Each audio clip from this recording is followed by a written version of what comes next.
Wu Lincan, an unlucky young man with looks that even ghosts would reject, also came with a bonus combo of being talentless and useless. He could only sell himself to capitalism and then die a pointless death. By chance, he was the chosen one, reincarnated into an era of cultivation. Unfortunately, he had no spiritual root and was still a good for nothing. Wu Lincan was still determined to train, forging an invincible body without even realizing it. Don't fear strong enemies. Only fear those who are strong but don't know it, like Lincan. This fat guy getting beaten up by his classmates is Wu Lincan. Because of his looks that ghosts and demons would scorn, he was destined to never have peace since childhood. He buried himself crazily in his studies, believing that with money, you could even buy immortality. As long as he had a job based on ability, no one would dare to look down on him. But life is not a dream. He was not only a fat guy, but also hopelessly stupid and difficult to teach. After graduating, relying on his one-pack abs, he applied to be a training partner at a fitness center. The days of taking more beatings than meals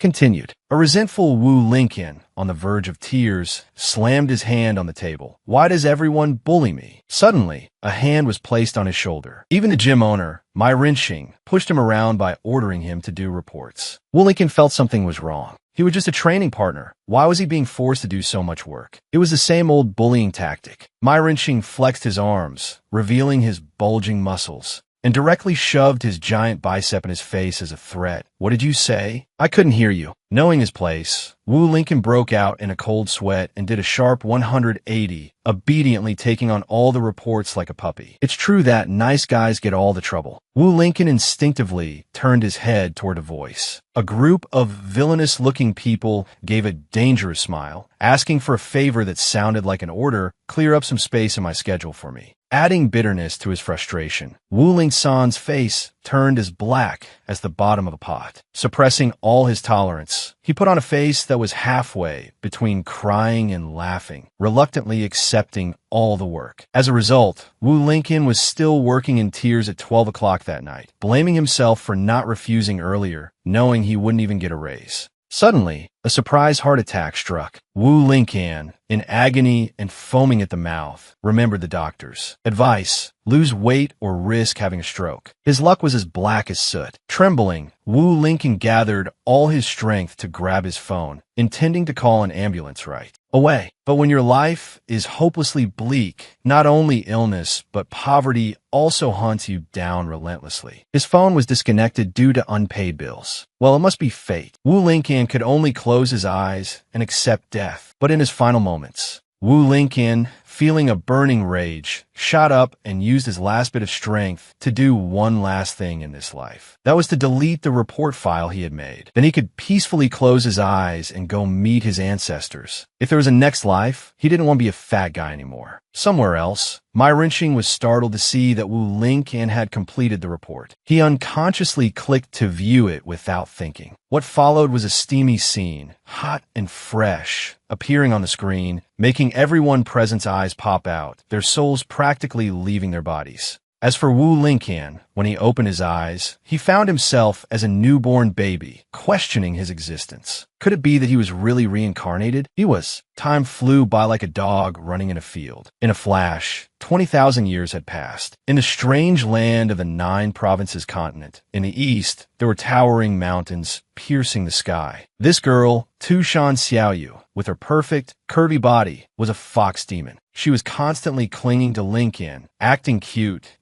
We said we'd go out and explore the world together. Why are you hiding behind a mountain? Now, Wu Lincan had become the young master of the demonic cult, his body rippling with muscles, effortlessly lifting a giant mountain with one hand. Unknowingly, he had been working out here for 20,000 years, but he was still stuck as a normal person. Going down the mountain would only bring disaster. Hearing him say that without shame, Xiaoyu's face twisted in disbelief. What mortal can lift an entire mountain? I've only lifted it a mere 10,000 times. Wu Lincan finished with a spectacular throw of the mountain, making Xiaoyu jump in surprise. Although he was reincarnated as the young master of the demonic cult, he had no protection whatsoever. Because the demonic cult was busy evading pursuit from righteous cultivators, he could only hide in the deep mountains. If he hadn't saved a little fox demon to be his companion, he would have surely gone mad from boredom. Because of the lessons from his previous life, combined with the experience of being hunted in this one, he had persistently trained every day for 20,000 years. However, it was only after training for a very long time that he realized he had transmigrated into a fantasy world. Besides getting a good body from training every day, he was terrible at everything else. As he rambled on, Lincoln had somehow single-handedly taken down a giant snake without realizing it. With his overwhelming strength, Lincoln lifted the snake's corpse onto his shoulder with one finger, drooling at the thought of having it for dinner. At this moment, Xiaoyu was lying comfortably on its body, looking smug that a golden core flood dragon killed with just one punch, as expected of my crush. Suddenly, a young man riding a sword appeared, looking for trouble. It was Bai Shi of the sword-wielding sect. He accused Lin Kan of snatching the flood dragon he had nearly killed. With his big mouth, he condemned Lin Kan to do something so shameless. You can only be a remnant of a demonic cult. Hitting a sore spot, Lin Kan froze for several seconds, breaking into a cold sweat and awkwardly waving his hands in denial. "It wasn't me. Don't talk nonsense." But in his heart, he was startled. How did he find out? Lincoln quickly did a 180, kneeling and kowtowing an apology that I didn't do it on purpose. At this moment, she looked down judgmentally. A little fox demon and a mortal with no spiritual root. Seeing that this seemed to be an easy fight, he started to cause trouble again. Looks like there's no need to waste words. He directly drew his sword and charged, attacking the two of them. But surprise, old man, Lin Kan, with just his bare hands, was able to control the sword before him, causing Bai Shi to collapse in disbelief. His face crumpled unsightly. His mind filled with fear, he blocked it so easily. "I'm a dead man." Suddenly, Lin Kan obediently bowed his head and apologized. "I know you wanted to kill me. I'm really sorry for stopping your flying sword." What kind of situation was this? Xiaoyu, next to him, was completely baffled, not understanding what trick Lin Kan was playing. Should I follow my heart or my head? Bai Shi shook his head in a tense internal struggle. How could a mortal with no spiritual root block his flying sword? Now he shifted his aim, pointing at Xiaoyu. "It must have been you, helping this brat from behind." Xiaoyu crossed her arms and stated coolly, "If I had made a move, you'd be pushing up daisies by now." Hearing these words, Bai Shi felt a long, drawn-out sense of embarrassment. Anger turned to recklessness. He used the divine, sword-wielding art again, this time unleashing two swords, wanting a quick victory to send the two of them to hell. For effort, but it was insignificant. Lincoln still easily caught the swords in his hands, leaving everyone speechless and unable to comprehend. By now, Bai Shi's face was as black as a pot, his attack blocked once again. Despite completely outclassing his opponent, the oblivious Lin Kan still timidly bowed his head. "You can kill me, but please don't harm Xiaoyu." This scene of a hero saving a damsel in distress made Xiaoyu's fragile heart flutter once more. As expected of my crush, he's just the absolute best. Third time's the charm, but after losing this round, Bai Shi tried another. Still not stopping, he began to unleash countless divine swords, refusing to believe Lin Kan could block so many. Seeing the rain of swords rushing forward like a storm, Lin Kan gently twisted his body, catching every single one, blocking all the sword paths with a few hand movements. Pushed into such a difficult position, Bai Shi made an expression of utter disbelief, slowly standing up and changing his tune faster than flipping a pancake. He respectfully addressed Lin Kan as a senior of the Righteous Alliance, claiming he had misunderstood earlier. Shamelessly scratching his head, he hinted that he wanted his flying swords back, and then he would obediently scram. Before he could finish, a sword shot past, lightly grazing Bai Shi's face, and flew onward, causing the entire forest behind him to tremble. Lincoln really didn't know how to refuse people. Since he asked so nicely, he even threw in a bonus sword toss at godlike speed, which scared the soul out of Bai Shi, leaving him standing frozen for a moment. That's enough playing around. Lincoln returned to the main task, hoisting the snake's corpse onto his shoulder. "Let's hurry back and cook for father." To his face, Xiaoyu obediently agreed like a puppy, but behind his back, she wore a murderous expression to threaten Bai Shi, not a single word about what happened today. knowing he had messed with the wrong people. She got scared, sweat pouring down like rain, his eyes wide as he nodded repeatedly in understanding. Watching the two figures leave, she finally dared to breathe heavily, collapsing directly onto the ground. Just who in the world are they? But this guy was a true scoundrel. The moment they were gone, a sinister smile appeared on his face, planning to report this matter to the old ancestor of the profound. Heaven Academy. Thinking about the ugly end the demonic cultivators would meet, he sat there alone, laughing like a madman. Meanwhile, Xiaoyu, walking behind, was still singing praises for her crush. You can even defeat a nascent soul cultivator, and Brother Lincoln still dares to say he's a normal person. She had never seen anyone as humble as him. Lincoln thought the cultivator was just going easy on him, just playing around. But even Xiaoyu could see it as clear as day. No matter how you look at it, he wanted to hunt you down and kill you. With his ignorance is bliss mindset, Lincoln considered himself a mortal with no spiritual root, so he only focused on diligently training his body. No matter what she said, she couldn't get it through his thick skull. Xiaoyu was helpless, but still infatuated with him. The dumber he was, the cuter he became. After walking for half a day, they finally returned to the demonic sex base. Before entering, Lincoln didn't forget to say hello. Inside, everyone looked extremely fierce, brandishing machetes to intimidate, before even seeing who it was, wondering who dared to trespass here, as if they didn't know this was the demonic sex territory. But as soon as they saw Lincoln had brought back snake meat, everyone's eyes lit up like headlights, their mouths watering. Outwardly, they said they missed Lincoln so much, but every one of them was urging him to hurry up and put the snake meat in their mouths. Although they looked quite ferocious and not like good people, in reality, they were all uncles who were very good to him. At this moment, he noticed his father sitting in a corner, sighing and refusing to eat. His father, no Dyke, wore an expression that couldn't be more miserable. It had been so many years, it was time to tell him about their Wu family seal. It sounded grand, but Lincoln already knew the truth. Wasn't it because his father owed the head of the Righteous Alliance mahjong money? So he was sealed here, selling tickets to pay off the debt? What a disrespectful son.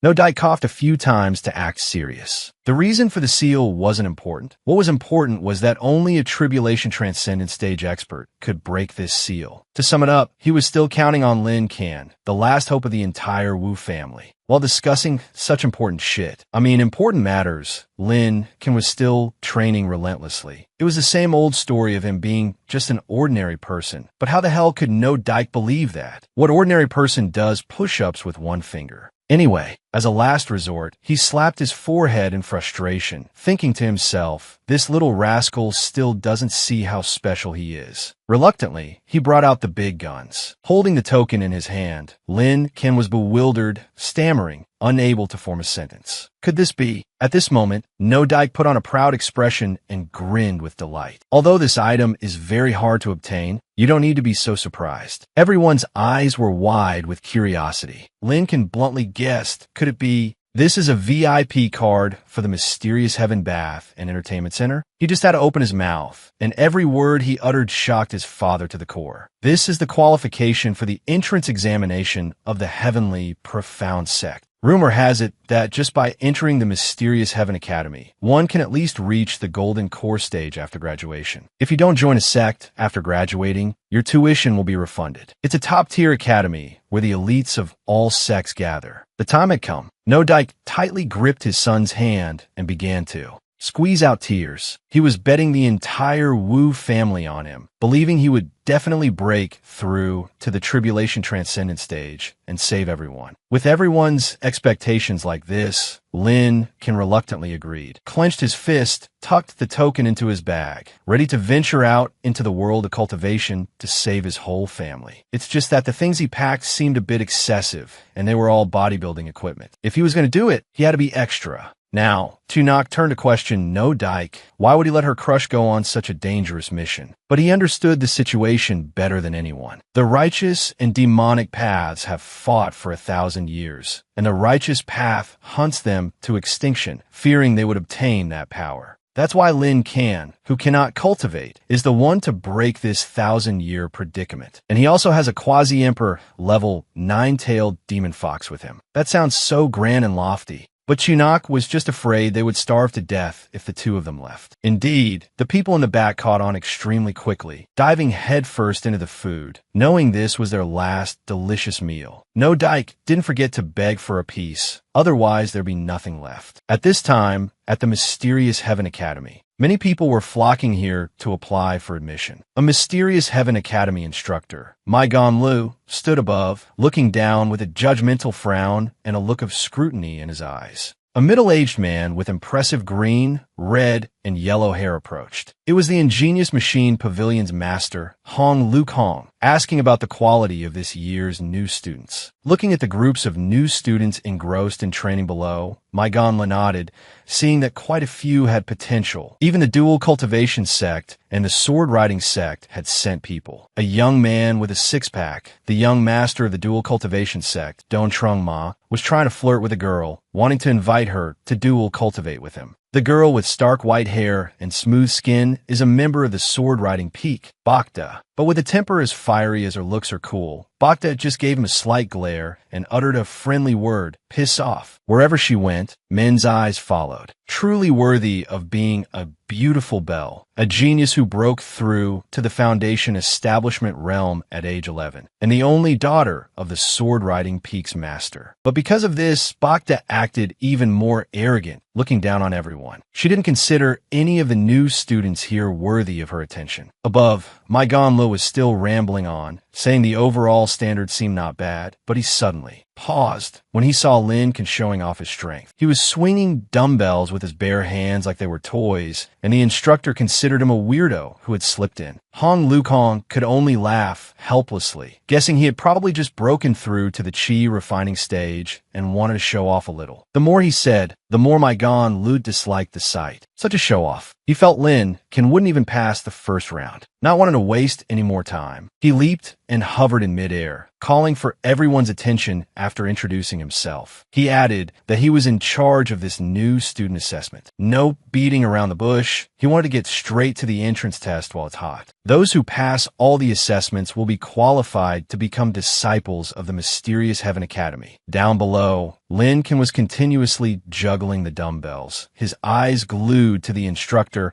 feeling a strange sense of familiarity. This gaze, 3 parts judgmental and 7 parts paternal, was immediately noticed by Gon Lo. He got angry and pointed at Lin Kan, calling him out for wanting to cause trouble or what? Well, it's nothing. Lin Kan just spotted the silk thread that Gon Lo was using was a bit shiny. That alone was enough to expose the instructor's showboating. He was now beyond embarrassed, landing directly on the ground in humiliation. Although he was fuming, he couldn't do anything about it. He just pretended to pat Lin Kan's shoulder, saying he looked forward to his assessment results. Before he could finish, he was pulled up again. This time he was truly enraged, flailing his arms and legs and uttering friendly words. "Didn't I tell you to stop when you reached the position?" This theatrical scene made Bacta's face darken, unable to say another word. What the hell is this? How can an instructor of the mysterious Heaven Academy not even know how to fly on a sword? And a new student even had the guts to point it out. Up above, Hong Lu Kong also had a frown. This time, Lin Kan had really poked the hornet's nest. It looked like there was more trouble than luck ahead for him. Having lost enough face, Gon Lu now put on a show of ripping his shirt, revealing a body of rippling muscles. He seriously reiterated that he was just livening up the atmosphere, and now it was time to proceed to the first test. At this moment, Lin Kan was still standing there bewildered, wondering if it was mandatory to rip one's shirt and show off abs for the test. Was the instructor angry, or should he go and apologize, or something? Then, 2 young men below put on serious faces. The abs along with that imposing aura. This is the legendary sandbag, saintly physique. The sandbag, saintly physique, although innate, cannot be actively cultivated and cannot even use magic. However, it can absorb others' attacks and convert them into spiritual energy for its own use. In other words, the stronger the enemy, the stronger the owner of the sandbag, saintly physique becomes. It is completely immune to attacks from those at the same level or below. With such a ridiculously VIP profile, everyone finally understood why he had been a teaching assistant for decades. But for a slow-witted person like Lin Kan, he imagined all sorts of weird poses, getting stronger by being hit, Could it be that only masochists can become cultivators? Now, Ganlu very confidently pointed at himself, allowing the candidates to hit him with one punch using their spiritual energy. He would judge your strength and future potential based on your attack. That was the reason on the surface, but in reality, Ganlu was targeting Lin Kan, wanted to go all out on him from the very first test. He was aiming to fail him. No matter what his strength or talent was, he would eliminate him. Showing no mercy, he seized the opportunity to make Lin Kan the first guinea pig. Lin Kan still had no idea he was being targeted. Putting on an innocent face, he told the instructor to prepare himself. His physical strength is a bit great. Still not seeing the writing on the wall, Ganlu laughed contemptuously. Even if you were a nascent soul stage cultivator, you couldn't hurt me. He wasn't done, laughing so hard he couldn't close his mouth. What great strength could a new student like you have? In that case, Lin Kan had to show him what's what. Before the words were out, he threw a punch at his insolent mouth. That'll teach you to talk big. Just like that, Ganlu was swept away by the wind, flying dozens of meters and sending dirt and rocks flying everywhere. The other candidates were scared out of their wits, their eyes popping out in complete shock. Even Hong Lukong up above felt a chill down his spine, momentarily speechless, looking at the huge-ass hole in the wall. Lin Kan's face also turned deathly pale. This is a total disaster, man. In front of him was a pile of rubble.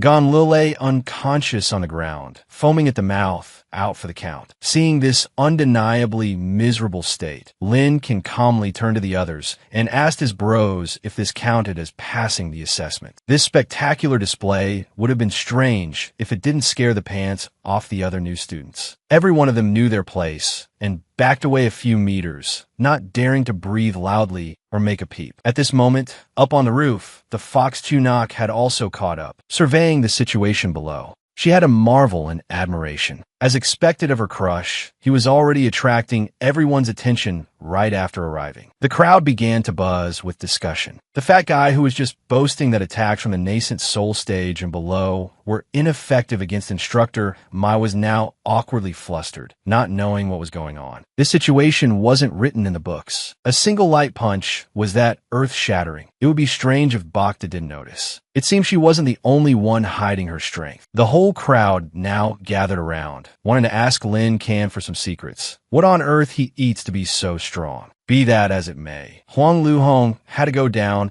and check on the situation of his so-called close brothers, the kind where everyone collects their own bones. A sound from behind drew everyone's attention, making Ling Jin look back curiously. He frowned grimly and made a blunt statement. The power of this one punch from Ling Jin was close to the late nascent soul stage. Looking at this gaudy, eye-soaring outfit, Ling Jin's mind immediately jumped to a traffic light, truly a young man with the foolish taste of a corrupt elder. Suddenly, Yinli finally woke up and opened his eyes. Without a word, he used all his life strength to spring up. He charged forward furiously, as if wanting to eat everything alive, making even Ling Jin break out in a cold sweat. Having just woken up, Yinli was already ready to start cursing, furiously flying into a rage and yelling in Ling Jin's face. This bastard, you actually sneak attacked me when I wasn't ready, and besides, I told you to hit my stomach, not my face. With his usual humility, Ling Jin immediately bowed his head and apologized. Using this as an excuse, that fat guy's eyes went wide again. It's just that instructor Mai wasn't well prepared just now. The crowd beside him chimed in, nodding along. No wonder the legendary Sandstorm Saint body couldn't even take a single blow. This was Yin Li's territory, so he could be as unreasonable as he wanted. He crossed his arms, declaring the previous test invalid. If he used such tricks again, he would directly disqualify him. Now, he took a deep breath to regain his composure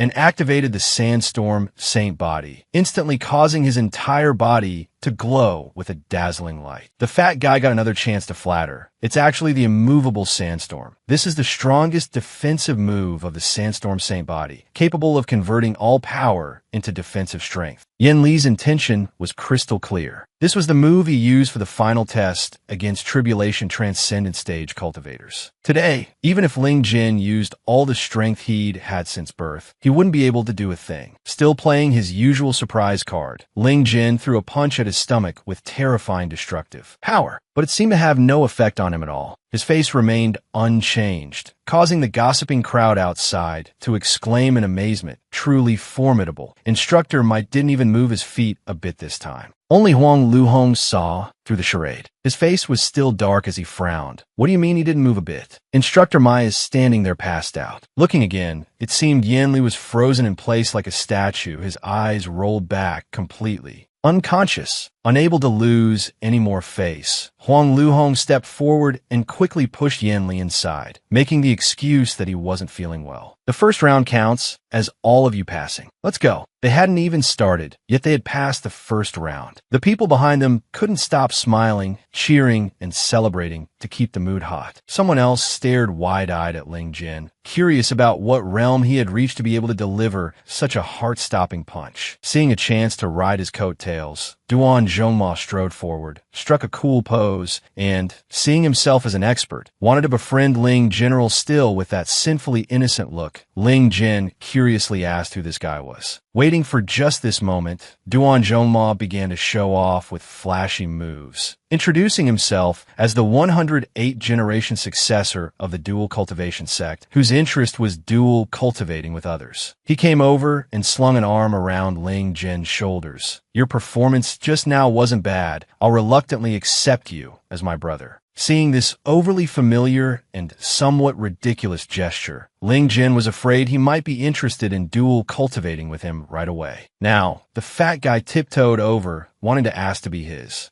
underling, then puffed out his chest and introduced himself as Tianji of the Heavenly Secret Sect. He could provide the most accurate intelligence for the big bosses, hoping the great masters would look after him more. He handed over a piece of paper with great reverence. Although he claimed to be an intelligence, he didn't have any information on him. Unexpectedly, Tianji gave off a very friendly feeling when asked which sect he belonged to. Ling Jin scratched his head in embarrassment. Afraid of being found out, he made up a name as a rogue cultivator. Suddenly, Bai Di approached with a dazzling aura, full of vigor, making many nearby hearts flutter. Unexpectedly, she was also attracted to him, but there was something wrong with this vigor. She pointed a finger at Ling Jin, threatening, "I will make you understand the difference between a genius and yourself." After speaking, she immediately left without a backward glance. Truly, women are the most incomprehensible creatures in the world. A mysterious figure in a heavy cloak hid in the crowd, apparently not wanting to be seen.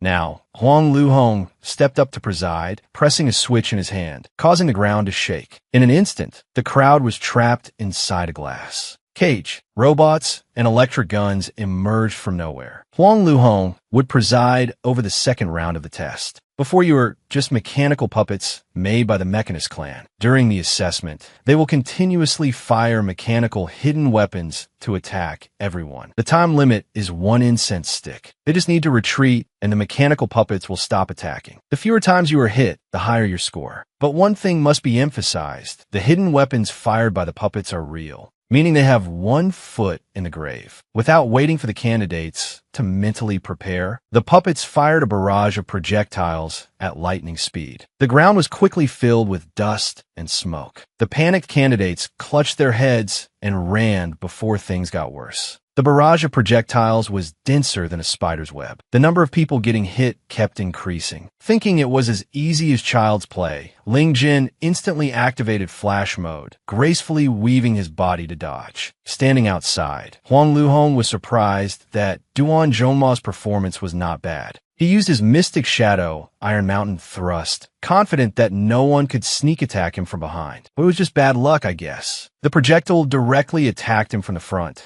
causing his face to darken and freeze for a few seconds, blood unknowingly trickling from his mouth. So much for that. Huang Luhong was too bored to even speak, covering his face in disdain. Just pretend I didn't say anything. But there was still hope. He turned his eyes to the girl from the sword-wielding sect. Bai Di was flying through the dense net of projectiles. It seemed she was stronger than he expected. After a performance that could only be called a feast for the eyes, Bai Di landed beautifully. But in an instant, she froze, staring ahead. Not wanting to waste time and energy flying around, the hot-headed Ling Jin went straight up to the devices and punched them into the ground. "And you brothers know his strength. If not broken, the guns would be smashed to bits. Ling Jin breathed a sigh of relief and rubbed his head, smugly thinking, isn't this much quicker and easier? Now they can't attack me. Outside, Huang Luhong was so angry he was seeing stars. His rage had reached its peak. Don't deviate from the assessment's purpose. This time, we are testing your speed. His bitterness growing, Huang Luhong, purple with rage, threatened, this is a speed assessment trial. If you dare to damage my puppets again, I will disqualify all of you. With that same sinfully innocent look,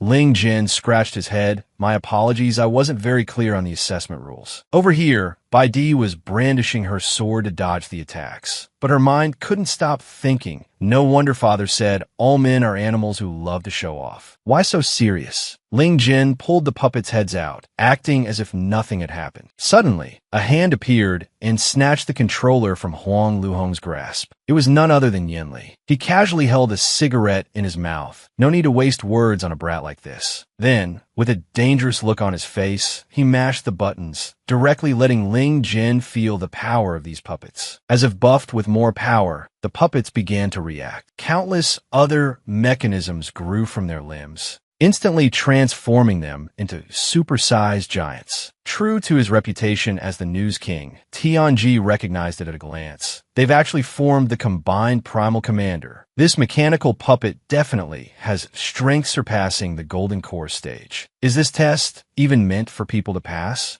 Not only that, the weapons of these mechanical puppets are also coated with deadly poison. Surprised, old man? A curious freshman could tell something was wrong just by reading. So how could Tianji be at that level? It's just that after taking 49 arrows in the back, he suddenly felt very dizzy and nauseous, his limbs going limp with no strength left. What time is it to be lecturing? Huang Luhong realized things were getting out of hand. These are people's lives, after all. But Yinli was calm and fearless. He leaned in and whispered into Luhong's ear, you don't want that arrogant brat to pass the test either, do you? As if he had hit a sore spot, the previous indignation was instantly extinguished. At this moment, the puppets, enhanced several dozen times, fired a dense net of projectiles with no escape. With his main character Halo, it was as easy as pie for Ling. General's speed was on fire, easily dodging one attack after another. Suddenly, miserable screams came from behind, making him look back curiously. The new students were covered in arrows, left to wonder who they had angered. Never expecting it to be this tragic, Ling Jin's expression froze. He could only wave his hand in apology, sorry for getting all you folks involved. Outside, Yin Li, his reason clouded by hatred, saw that Ling Jin could still dodge. Without thinking, he mashed the control buttons continuously. I have to summon more mechanical puppets? Inside, the puppets immediately swarmed and surrounded Ling General in this situation that was hanging by a thread. He was about to unleash a death punch.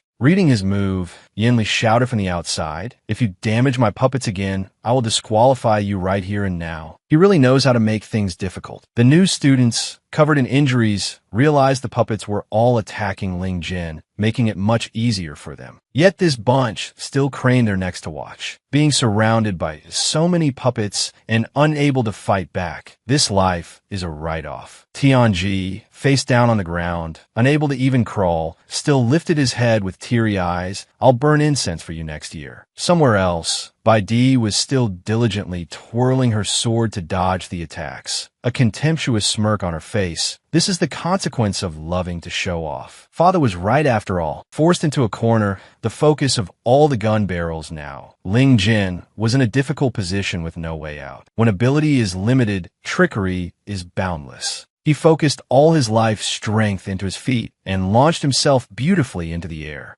Of course, the puppets below were free to have a fiery shootout. This situation made Gan Li's jaw drop in shock, while Hong Lukong cried silently. There go his puppets, to be able to escape death by a hair's breadth again. The drama-loving crowd was so amazed they couldn't close their mouths. What kind of deity was this? Maintaining flight, or sword flying, at the very least requires the golden core stage. As the situation was coming to an end, Dying Cat was still clear-headed enough to realize something was off here. Lin Kan wasn't using any spiritual energy for flight at all. Instead, He was relying entirely on his leg strength to jump up. Moreover, he was constantly using the force of stomping down to negate the gravity of his descent. Witnessing this earth-shattering scene, Dying Cat was also foaming at the mouth. Up above, Ganlu was getting really salty. Despite Luke Hong crying his eyes out, he decisively pressed the button to activate the next attack, with the theory that no matter how overwhelming his power, it has a limit. Staying in the air can't last long. Concentrate all firepower on his landing spot. It was truly a situation of hanging by a thread. Lincoln was at a loss, not knowing what to do. He couldn't damage them, but also couldn't let them hit him. Suddenly, his eyes accidentally swept past Bacta, and a bold idea flashed in his mind. Without beating around the bush, he stepped on the arrows to gain momentum and rushed towards her, landing lightly in front of the beauty. Seeing him flash a mischievous smile made Bacta instantly blush in alarm. Why did he suddenly get so close? Could this guy be the pervert her father warned her about? Such a fanciful maiden's heart. Lincoln was just borrowing her for a bit. Wherever the arrows flew, he would move her there, no different from a human shield. Being played for a fool again, Bacta was beyond furious and directly let out some bitter words. But Lincoln was already in a tight spot. When words were no longer effective, violence took over. With her hot temper, she swung her sword to attack him. Luckily, with his sharp observation hockey, he leaned back and successfully dodged it. Talk about rotten luck. Now he's offended a beauty too. With attacks from both left and right, his life in this world is pretty much over. Just a moment ago, the new students were complaining to high heaven. Now, they're peeking up,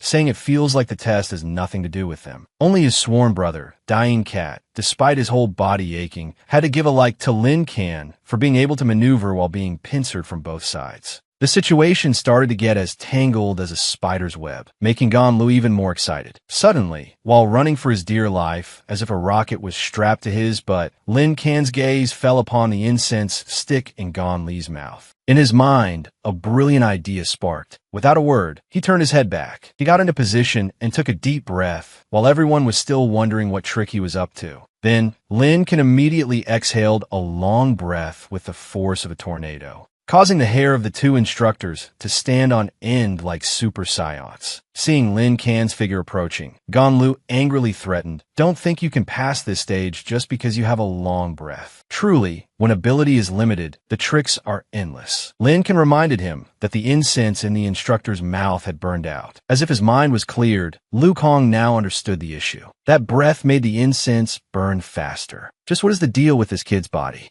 At this moment, Dying Cat and the other men went from having external injuries to internal ones, with blood gushing from their noses and mouths like rain, because Bacta's clothes were torn by that breath. This revealing scene was a real feast for the eyes of the viewers. She instantly blushed with embarrassment, and before leaving, she didn't forget to grit her teeth and hold a grudge against Lin Can. A voice came out of nowhere. A man with a few tufts of hair and a red beard appeared. It was the headmaster of Xiantian Academy, Wu Tianhan. Facing the bewildered new students, he declared coolly, "It's been a long time since I've seen such an interesting new student. This year's assessment is truly full of vitality and competition." Watching the headmaster's figure enter, the new students huddled together to gossip. Is that really the headmaster of Xiantian Academy? He doesn't look credible at all, and he's even wearing a wig that's about to fall off. As expected of the News King, Dying Cat recognized him as the legendary red flame Azura, Wu Tianhan. Some were quite shocked by this stunning news, but didn't forget to crack a joke, so he doesn't go out on sunny days. Ignoring the foolishness, Dying Cat continued to ramble on. Rumor has it that Wu Tianhan once slaughtered countless demonic cultivation masters. He's a terrifying existence. His decisiveness in killing made even righteous cultivators tremble in fear. That rather handsome red hair was dyed by the blood of demonic cultivators. Hearing this introduction of his past was, to put it mildly, mind-blowing. But the new students still gave a judgmental look. Why is his red hair a fake? Having just arrived and not even warmed his spot, Wu Tianhan's eyes swept below, seeming to pay close attention to Lin Can. A feeling of more harm than good arose. This made Tunak, who was peeking from the rooftop, a little scared. He had just arrived and already offended someone. She had to try and salvage the situation. When things get tough, Tunak is there to worry. She hurriedly sent a telepathic message reminding him to quickly fix the headmaster's wig before things got worse. Suddenly, Ganlu flew right next to him, covering his mouth to whisper an important matter to the headmaster. Before he could even speak, the headmaster immediately cut him off, defending Lin Kan. Even if he has his shortcomings, a teacher must be magnanimous. He tossed his head forcefully, causing the wig to fly off with the wind, and arrogantly said, "If he were as good as me, things would be different. It's just that his skills are not refined enough." It was at this very moment Lin can seize the opportunity, using his leg strength to leap and place the wig back on Wu Tianhan's head as fast as a gust of wind, as if nothing had happened. This godlike speed startled Wu Tianhan for a moment. If not for his good eyesight, he wouldn't have been able to spot it. That look of existential doubt sent a chill down Lin Kan's spine. Putting on an overly bright smile and waving, "I was just helping you pick up your thing. No need to be so grateful." But he does less good than harm. Lin couldn't tell the difference between a wig and a hidden weapon, and ended up sticking a 2-meter-long dart into Wu Tianhan's head. What a troublemaker. Chunak was helpless with this deadweight.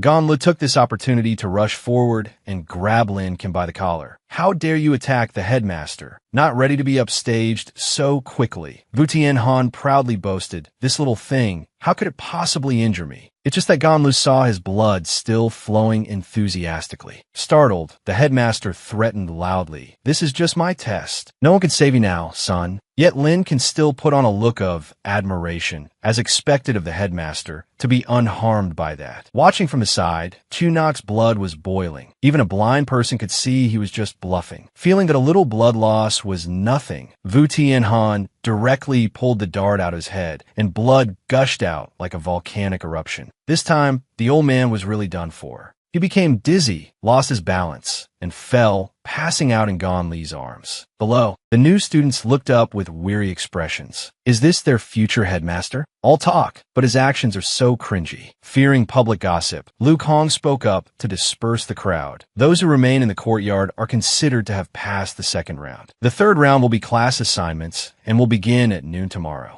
After a round of ineffective CPR, Ganlu and Lu Kong had to help the headmaster inside, while shouting for emergency medicinal pills. Although they had passed the test, the new students still felt something was off. A chill ran down their spines. Turning back, they saw the puppets had reloaded and were ready to open fire. Immediately, they all took to their heels and ran chaotically. Pavilion Master Hong forgot to turn off the puppets. Looking at this messy situation, Lin Kan was stunned up above, not knowing what to do. At this moment, a familiar yet strange face, Bakda, was peeking from behind a wall full of schemes. New grudges and old hatreds would be settled at once. She didn't expect Lin Kan to deliver himself to her. The test didn't end until late at night. Everyone was in a miserable state, covered in injuries, almost meeting their ancestors. In his room, Lin Kan was still diligently lifting weights to increase his strength, wanting to pass tomorrow's test. But Chunak thought the class assignment was the key. Only by being assigned to a good class could one obtain more cultivation resources. To sum it up, she felt that training must be accompanied by rest to be effective. Taking this opportunity, Chunak put on a covetous look, wanting to apply rose wine to unblock his meridians for him.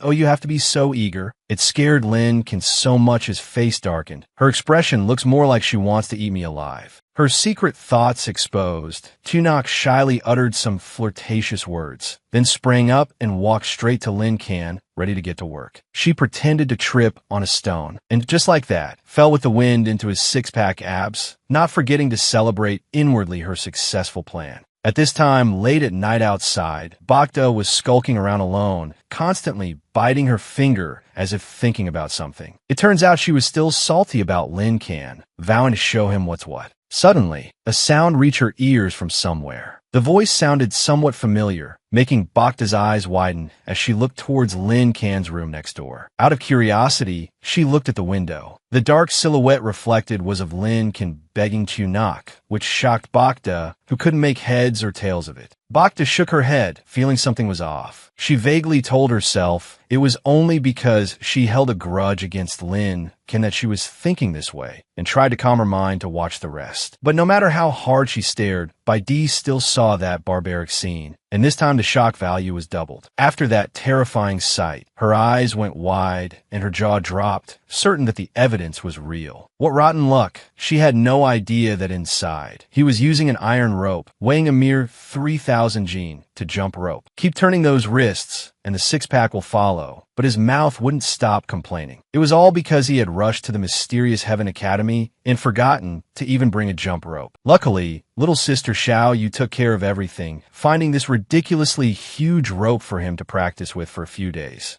Glancing at the porcelain jar beside her, she sighed in regret. The rose wine for treating external injuries had been spilled by her. With no other choice, she brought over a bucket, planning to wipe up the wine first. Unexpectedly, being careless, Xiao Yu stepped in the puddle of wine spreading on the floor and went tumbling face first to the ground. It was a case of the right person at the right time. Bai Di had moved closer to the window, anxiously thinking that no matter what, she had to save that girl. But just as Bai Di looked up, she only saw Xiao Yu's silhouette slam hard against the window pane, her face looking utterly terrifying. It was a heart-stopping moment. Bai Di's nerves were about to snap. She could only cover her eyes and tell herself it was too late. Seeing little sister Xiao Yu take such a painful fall, Ling can move closer to ask with concern if she was all right. A little damage like this was nothing to worry about. Xiao Yu pushed herself up, reassuring him it was just an unlucky fall. But her whole body was soaked, revealing a figure that was absolutely perfect, making any onlooker's eyes burn. Seeing this luscious body, Ling Can's fragile soul felt a little shy, his face turning red. The more he looked, the more captivating she was. He had to quickly pretend to turn to the wardrobe to find her a change of clothes. Truly a considerate, refined, and kind man, which made Xiao Yu fall for him even more, her tail behind her unconsciously wagging with glee. Unable to ignore it any longer, Bai Di decisively kicked the door open, planning to burst in and pull a hero saves the damsel move. With a fierce aura, fearing no one, Bai Di drew her 2-meter-long sword and threatened, "You homicidal maniac, surrender now." But the reality was far different from what she imagined. Ling Qin was about to drape a towel over Xiao Yu when the two of them froze for a few seconds, not understanding where they were or who they were. Seeing this scene was a bit off. Going for broke, Bai Di pointed her sword at Wu Ling Can and uttered affectionately, "You homicidal maniac, you won't even spare a corpse." Suddenly being cursed as dead, a bewildered Xiao Yu pointed at herself, having been mistaken for a corpse in the blink of an eye. Yet Ling Can's face remained blank as he mumbled, "Homicidal maniac." His mind started racing at full capacity, and after a second of processing, he jumped in shock. Could she have discovered his identity with the demonic cult? Well, I'm screwed. And what a surprise. Xiao Yu's face also turned pale, her hands shooting up in alarm. They couldn't be this unlucky. At a time like this, Ling can still made a grim statement. You have to listen to my argument. My explanation. Being a woman of few words and much action, Bai Di didn't want to argue further with his type and decisively drew her sword. Immediately, she channeled her spiritual energy to activate her ultimate move. A mystical mist appeared at her feet, and at the same time, countless stars shot up from her body into the air. The time had come. Bai Di got into a ready-to-rumble position, launching her 10,000 swords formation technique in a flash of light. After all was said and done, it was still no use. Lincoln could only grit his teeth and accept it. He would just have to offend her, not one to hesitate. With his agile body and sharp observation hockey, Ling can easily dodge the attack. Seeing her opponent move at Godspeed to escape her sword tip, Bai Di was stunned, unable to believe her eyes. She had to admit he was truly fast, but it's not over till it's over. That was just the appetizer. A calculating Bai Di proceeded to activate her next move. Her gaze was as cold as if she wanted to eat everyone alive. Bai Di focused all her power and launched a sky-piercing sword strike. From the sword's tip, a massive stream of power was unleashed, forming a whirlwind that shot straight towards Ling Can. With his main character, Aura, Ling Can outskilled everyone. Without a hint of fear, he threw a direct punch with his bare hand, instantly dissipating the sword force into thin air. Isn't this a bit much? Bai Di's eyes widened as she doubted her own existence. He shattered her sky-piercing sword chi with just his body. But before she could even recover, she only felt a vague sense of danger when Ling Can flashed right behind her. He directly landed a surprise chop on the back of her neck. And needless to say, By D, face planted on the ground, unconscious. Feeling a bit of pity for the fair lady, Ling quickly knelt down and stammered an apology, but he couldn't let his identity be exposed. He could only offend her. Little sister Xiaoyu, beside him, held her clothes with one hand, her face still tense. He had to resort to a dirty trick. She recognized this move was called the memory-erasing hand chop. It involved channeling power into one's hand and transferring that power to affect the enemy's brain. Ultimately, it achieves the effect of altering the enemy's memory. Ordinary people who don't know the name of this ultimate move have given it a more affectionate name. Beat him till they're stupid. Baidi's situation right now was truly pathetic. With dazed eyes and a foolish smile, her peerless beauty's demeanor was completely gone. Right after, Xiaoyu spoke urgently. While she's unconscious, quickly take her back to her room. If someone else finds out, it'll be very troublesome. Since he couldn't just walk openly through the other contestants' dorm rooms, Ling had no choice but to carry Baidi and jump across the rooftops. He only landed when he reached the female dormitory area. Still bewildered and guessing, Ling thought to himself, she must be assigned to this side, right? But surprise, Baidi suddenly opened her eyes groggily and started to wake up. Who am I? Where is this? Before she could even get her bearings, Ling landed another chop on the back of her neck. And just like that, Baidi went back to dreamland. Wu Ling let out a sigh of relief, telling himself that he was almost exposed. He wondered if getting hit with the beat him till they're stupid move so many times would actually make her stupid. Standing amidst a cluster of dorm rooms, Ling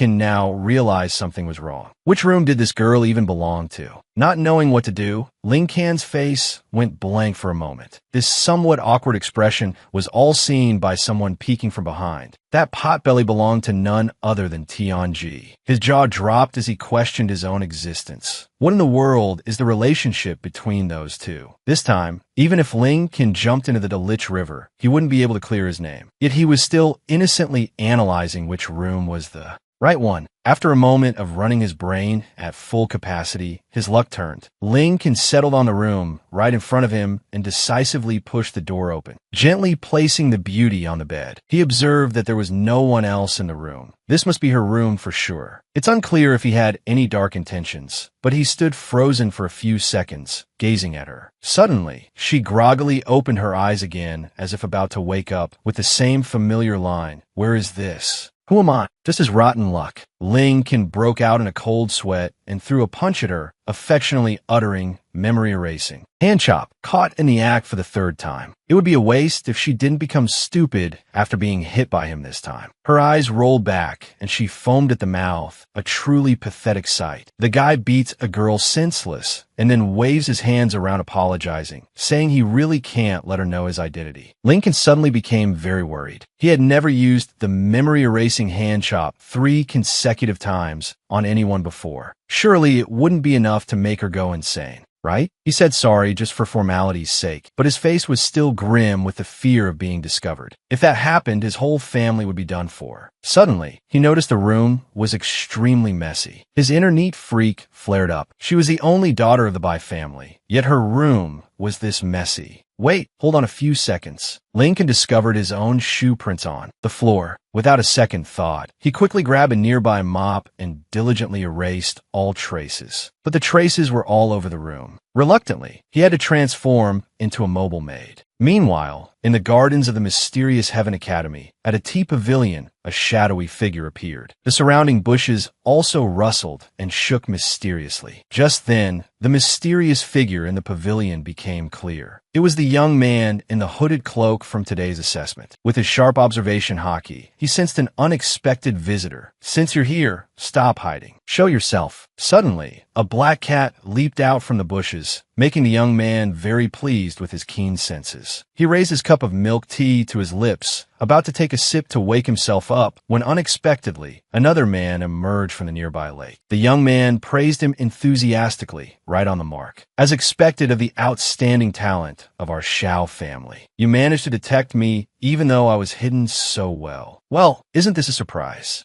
It was so unexpected that it made him spit out his drink in shock. It was more luck than skill. In reality, he didn't know a damn thing, yet he still boasted that nothing could escape his sight. But in his heart, he thought, damn it, did you have to hide that well? I almost had a heart attack and went to see my ancestors. The familiar stranger was by sea. As impatient as ever, he didn't want to waste time. "That I came to find you in the middle of the night because I want your help in dealing with a new student." This was nothing new to the young man. "You only call on your brother when there's trouble. You never remember me when you're out drinking, do you?" Still holding the upper hand, the young man played hard to get. "Why should I help you?" Daring to make a deal, by sea had already prepared an attractive offer, sealing it with a crisp line. "When you run for the next family head, I will support you with all my might." The mysterious young man, hearing something he liked, immediately stood up. "S.O. Who is the person you want to eliminate?" Without beating around the bush, Bai Si stated the full name. "You've met this person too. It's Wu Ling Qian." He remembered that No Lin Can had punched old man Mai Gan Lu in the gut during today's trial. He smirked menacingly. That arrogant brat. "What? It seems Boxy has it all figured out. He'll rig the drawing process a bit. You just need to pay attention during the assessment, and when he slips up, just beat the living daylights out of him." The young man secretly turned and left, not forgetting to say, "Okay dokie, but don't forget your promise." Seeing the young man's figure receding, Boxy, looking a bit flustered, tried to hold him back for a moment. He put on an extremely serious face, not forgetting to cross his arms to strike a cool pose, thinking about many other things. The thing is, while busy showing off, he was tightly coiled by a bitch twee beast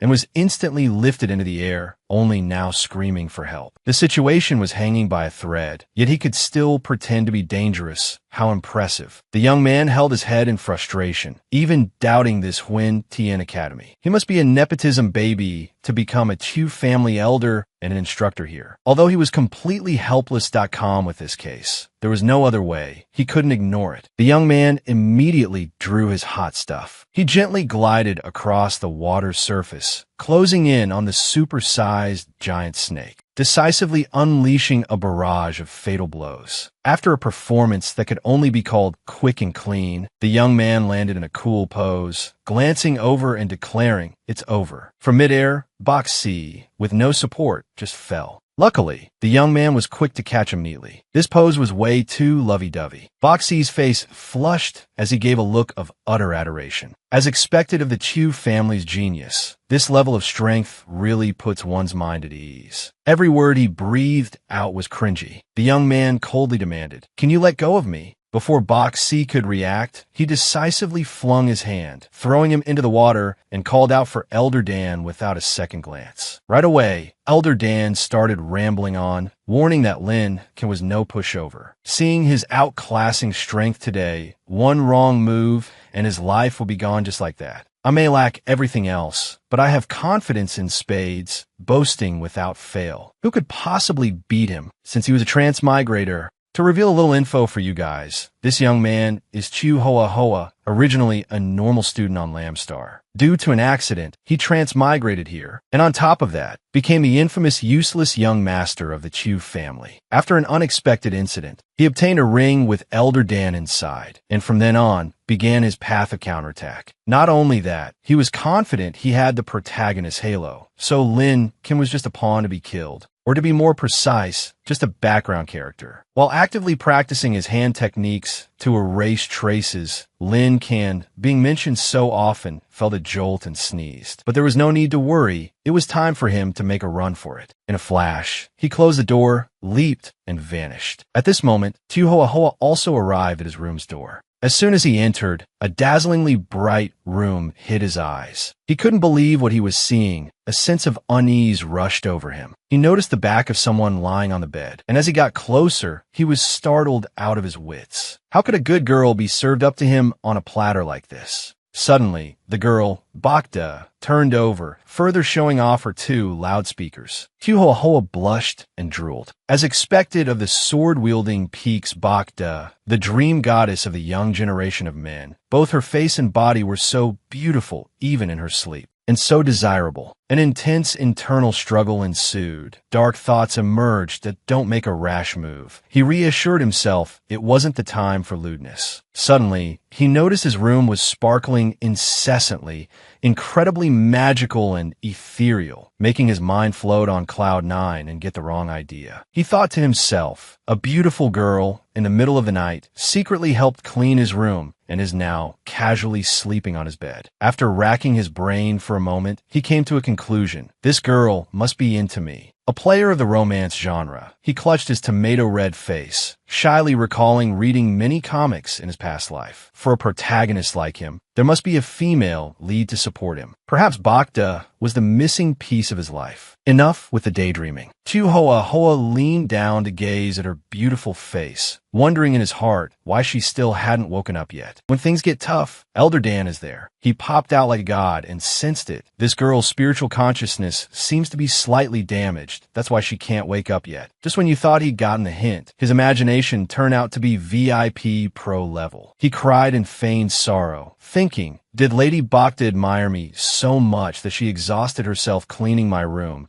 consuming so much mental energy that she passed out? At this point, Elder Dan was speechless. This guy had terminal stage shamelessness. Suddenly, he put on a dangerous look, boasting that he had learned a few first aid tricks in his past life, so there was no need to worry. In front of a bewildered Elder Dan, Hoa Hoa squatted down beside the lovely, sweet girl, planning to pull some shady trick. Who knows what he was doing, but his shadow grew larger and moved closer to Bacta. Just then, she groaned and woke up. She opened her eyes groggily, wondering, what's happening to me? It was a case of the right person at the right time. His blushing face and puckered lips were closing in, making Bacta jump out of her skin, her eyes wide in disbelief. A terrifying sound shattered the night, reaching the ears of Lincoln, who was on his way back, making him stop at his tracks to eavesdrop, stunned. All that was seen was Bacta, in a fit of rage, threatening with one hand, "Don't let me see you ever again," while kicking the door and leaving without a backward glance.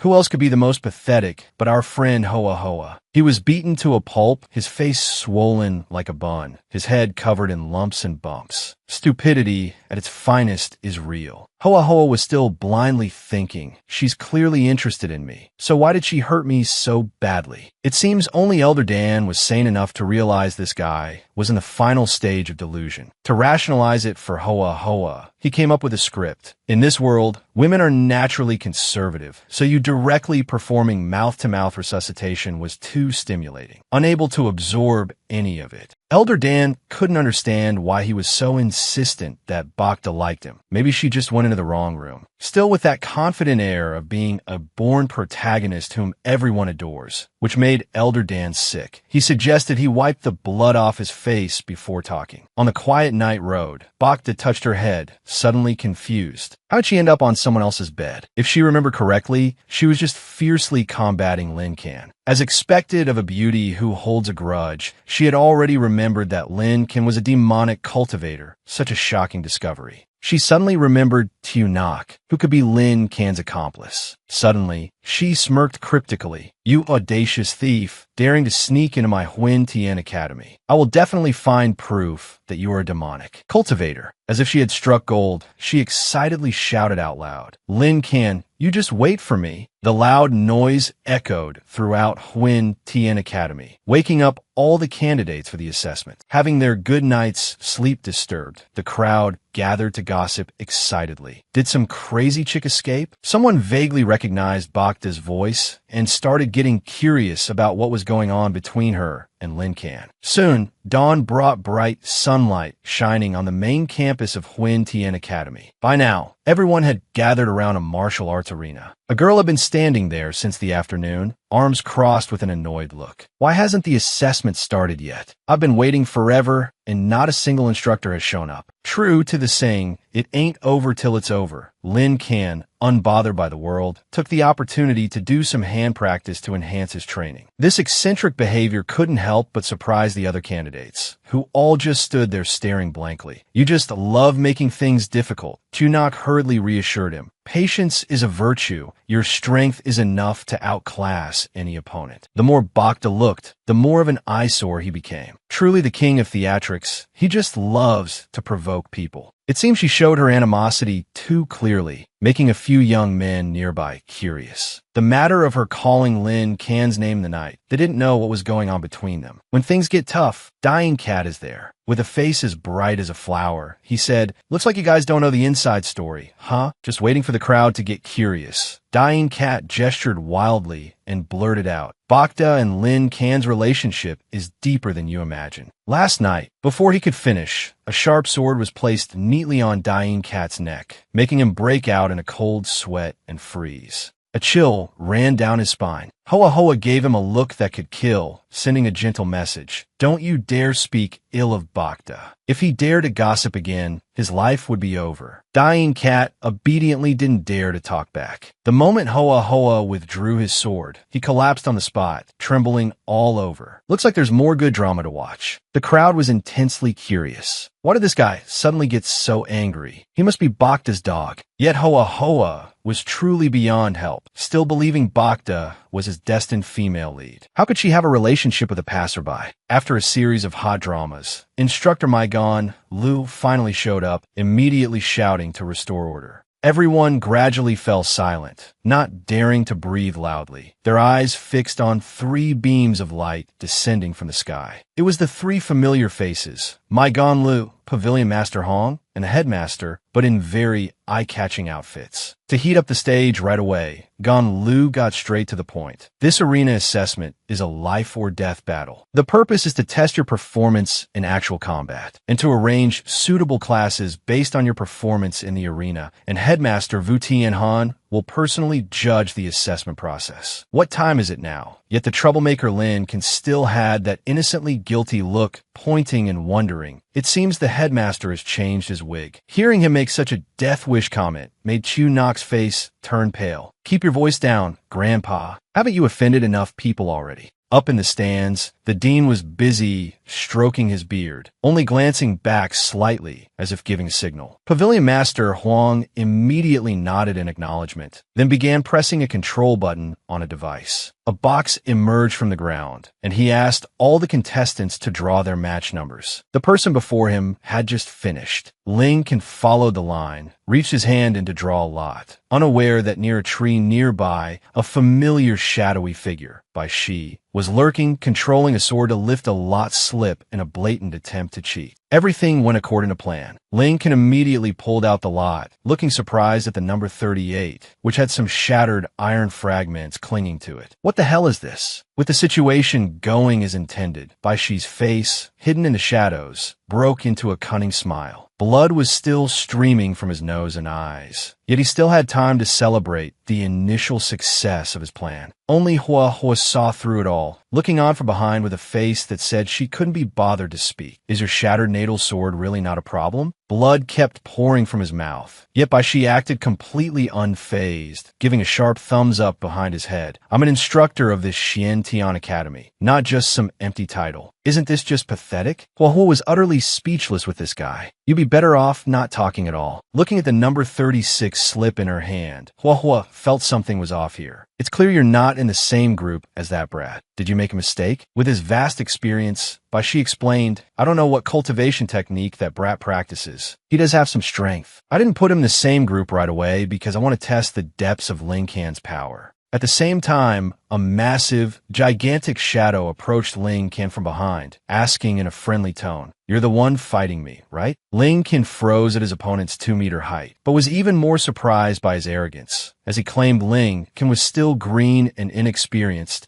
and that it would be best to surrender early and go home to sleep. Living up to his name as the information guru, Dianji recognized him at a glance. This giant was Wang Taizhu, a famous assassin in the martial world. Rumor has it that anyone who has ever seen him in action could not leave on their own 2 feet. Know yourself, know your enemy, and you will win 100 battles. Wang Taizhu had watched Ling Can's 2 preliminary rounds, but dismissed his strength as trivial. Now, he was at the peak of chi refining, just 1 step away from foundation establishment. He wasn't afraid of killing him with a single hammer blow. Relying on his large frame, he even slapped Ling Can across the face, which irritated little sister Xiaoyu next to him, who cursed him affectionately with bastard. And yet, Ling Can raised a hand to stop her. His face radiated killing intent, which only made Wang Taizhu more excited. So, want to warm up a bit right now? Seeing that they were about to go at it, the brothers on the sidelines were sweating bullets in anticipation. Ling Can's about to go into fight mode. If it were me, I couldn't take it either. Surprise, motherfucker. Ling can scratch his head shyly. How embarrassing. My Ling Kin is indeed too weak. It was a drastic U-turn that made everyone's jaws drop. Xiao Yu couldn't believe her ears, reminding him that this was his opponent. There was no need to be so polite. But Lincoln had to admit he was spot on. Emboldened,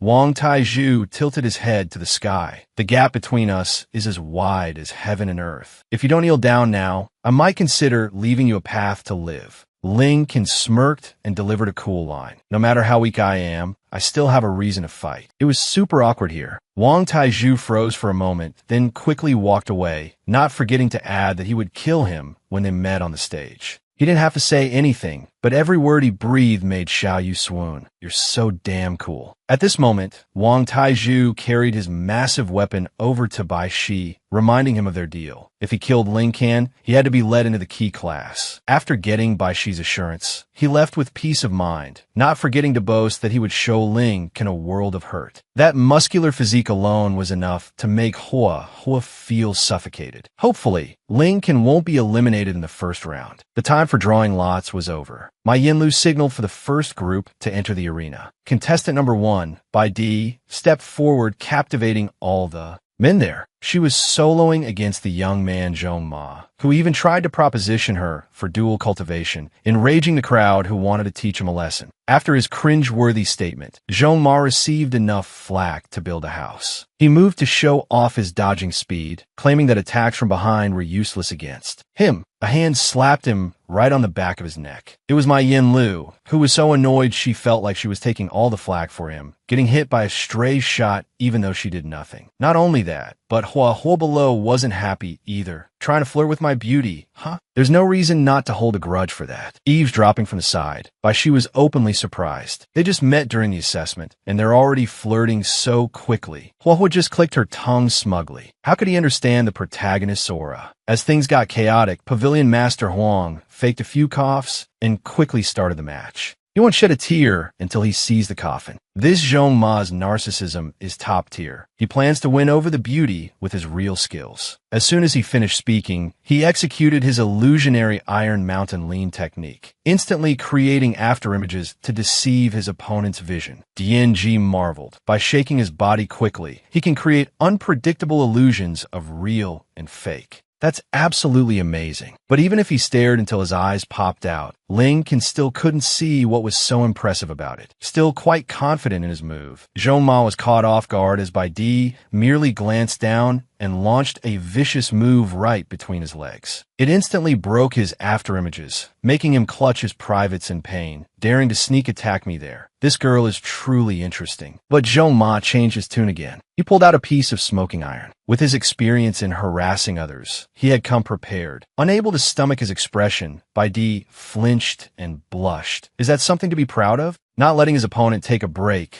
Zhong Ma waved his hand to create a power sphere. Don't blame me for not being gentle with a lady. Quick as the wind, he rushed forward, planning to get close and throw the sphere at Bai Di. But unfortunately, she was more skilled and easily dodged it. It looked like he was just stalling for time. Lincoln thought if he just threw the sphere directly to attack, wouldn't that be quicker and neater? DNG had a good laugh. The amount and distance spiritual energy can be released depends on the cultivator's level. For us Foundation Establishment cultivators, just being able to condense spiritual energy is already not bad. Now I get it. He glanced over at Xiao Yu. Indeed, both she and her father are very strong. She was tired of playing around. Bai Di dissipated the sphere in an instant with her bare hands. The play should be over now. Being looked down upon by a woman again, Zhong Ma flew into a rage, unleashing a stream of spiritual energy with a single wave. That was just an appetizer. Just then, the fireball was hurtling towards her. Bai Di was slightly surprised, but managed to dodge the fatal blow in time. That guy Zhong Ma wasn't out of tricks yet. He struck a provocative pose, shaking his butt, and just like that, the sphere followed his command, continuously moving to attack the girl. It was a bit of show-off move. Pavilion Master Huang marveled in surprise. To be able to control spiritual energy that has left the body so easily. Ma Yinlu's face was also frozen in shock. The secret arts of the Joyful Union sect are truly profound. The fatty Jianji had to chime in, acting like he knew everything. everything. This is the special secret technique of the Joyful Union sect. They can use a small amount of spiritual energy to form a thread, and through it, control a large amount of spiritual energy released outside the body to attack the enemy. The more Lincoln heard, the more intrigued he became, and he couldn't help but stare in admiration. That's really impressive. Meanwhile, on the stage, the flashy guy Zhong Ma was already controlling the energy sphere, sending it hurtling down from above to attack Bai Di. Her face showed great shock and surprise as she witnessed the spiritual energy sphere rushing towards her at an unbelievable speed. Unable to just stand there and wait for death, Bai Di performed a graceful spin, ready to draw her sword and receive the blow. She was indignant that a lowly person like this brat had forced her to draw her sword. It was truly nothing short of a humiliation. Not wanting to waste time, she slashed repeatedly at the fireball, and in a flash, the fireball shattered and scattered. Unexpectedly, when the fireball was destroyed, it also affected the flashy guy Zhong Ma's family jewels. His face immediately darkened. Clutching his goods in agony, he collapsed to the ground, his whole body trembling, his face ashen. But he still managed to stammer. "I can't believe you could break my spiritual energy sphere attack so easily. As expected, the woman I've chosen can't be ordinary." As soon as he finished the sentence, this guy fell face first to the ground, unconscious. Witnessing this, Lincoln could only blink, completely startled. What on earth did he use to control that spiritual energy sphere anyway? Meanwhile, instructor Mai Yinlu loudly announced, "Duan Zhong Ma has lost the ability to fight. The match is over. The winner of this contest is Bai Di." Immediately, the entire stand seemed to explode with cheers and applause. Yu Jianpeak is indeed the most formidable in the world. Yet Bai Di's face was as cold as ice, without a hint of reaction. She just silently turned and walked away without a single glance back. It was a spectacular performance. Lincoln could only click his tongue and comment on the match between cultivators. But why do I feel like it's a bit ridiculous? Meanwhile, from a distance, a shadow appeared behind the crowd, constantly weaving through the other contestants. It was a girl with a killer hourglass figure, a hot temper, and a murderous aura who was making her way through. She was carrying a giant chicken leg in her hand, still chewing on it voraciously. Hearing the commotion, Ling can also glance back to see what was going on. The girl with the big, sparkling eyes and fiery aura. Is that Lady Bai Di? As expected of the top female cultivator among the younger generation. It would be great if I could be that strong too.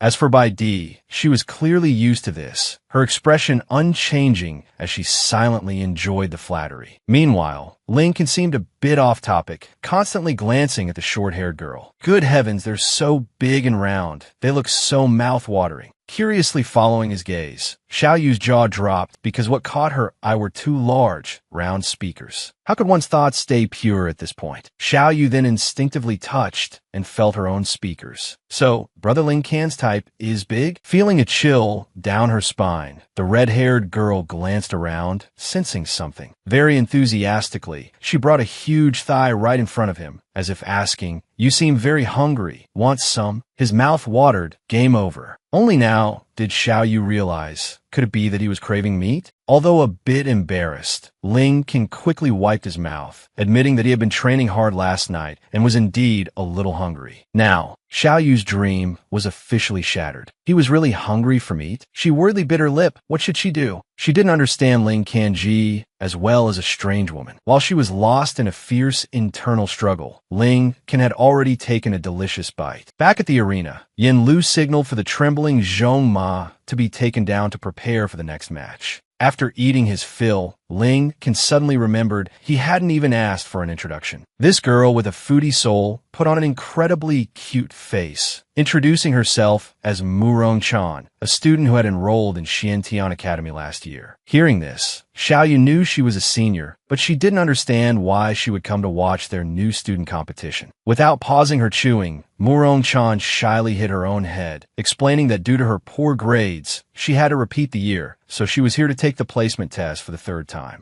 And speaking of which made her bitter. If she didn't achieve anything in this assessment, she was afraid she'd have to pack her bags and go home to her mother. Looking at her eating habits, Xiaoyu didn't see any sign of stress from her at all. Nothing could escape Tianji's eyes, and he started running his mouth again. Senior Murong came from a famous alchemy family, and members of other such families were respected throughout the 9 provinces. But she had pioneered a path of turning alchemy into food based on pill refinement. Simply put, she turned the necessary ingredients for pill refinement into food without affecting its efficacy when consumed. His mind finally catching up, Lincoln realized he had been eating spirit pills all this time. He embarrassedly bowed his head to apologize. He thought it was just regular meat. Suddenly, Murong Chan struck a captivating pose, unable to bear seeing someone hungry. The enchanting display momentarily froze Ling Can, his eyes shining like headlights, feeling dazed. She was truly an angel.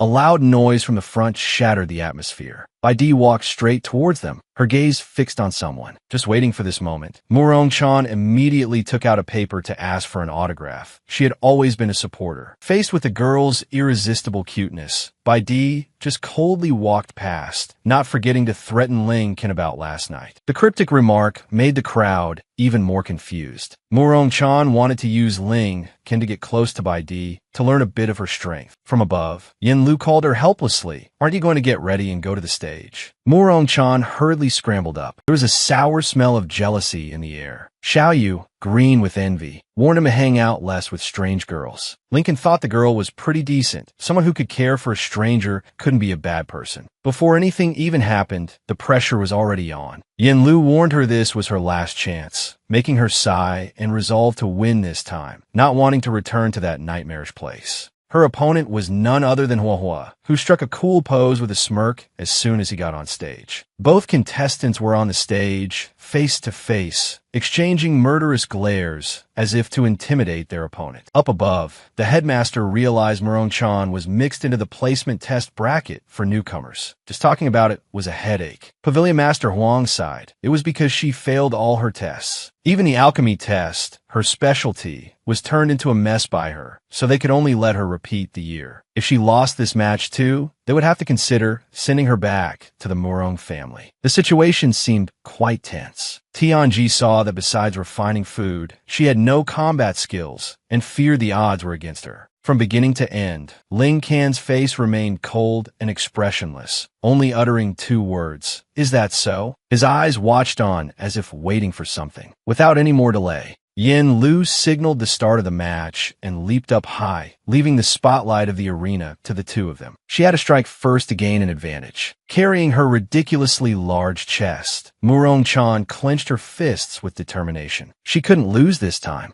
The overly confident Hua Hua chuckled to himself, a little excited to fight such a cute and lovely girl. Based on his countless real combat experiences, he was certain to win this match. What time was it for him to still be standing there admiring himself? He even imagined a scene where, after the match, the girl would be overwhelmed by his strength, give him a hug, and become part of his harem. Just the thought of it made his nose bleed like a faucet. By the time he snapped out of his daydream, the beauty was already in front of him and directly punched him straight in the face without missing. Just this one critical blow sent Hua flying dozens of meters away. Ling Can and Xiaoyu below had no idea what was going on. The one who got hit wouldn't just stand there laughing out loud, right? Reluctantly making up an excuse so someone wouldn't be embarrassed, the simple-minded Ling Can thought. Maybe the young man was thinking of something very happy. Dan Lao had to come out and remind him, "Stop standing there like you're waiting for your husband. Don't get kicked out in the first round." Even at this point, he was still confident he was the main character, so Murong Chan had to give him another punch to wake him up. Lying flat on the ground, Hua sensed the danger and quickly caught this blow. The same trick won't work twice. He was somewhat skilled after all. He gently threw her into a backflip, then used all his strength to quickly get back up. As both sides landed gracefully and exchanged affectionate glances, the battle now officially began. With her resilience, Murong Chan let out a grunt and charged in to attack again.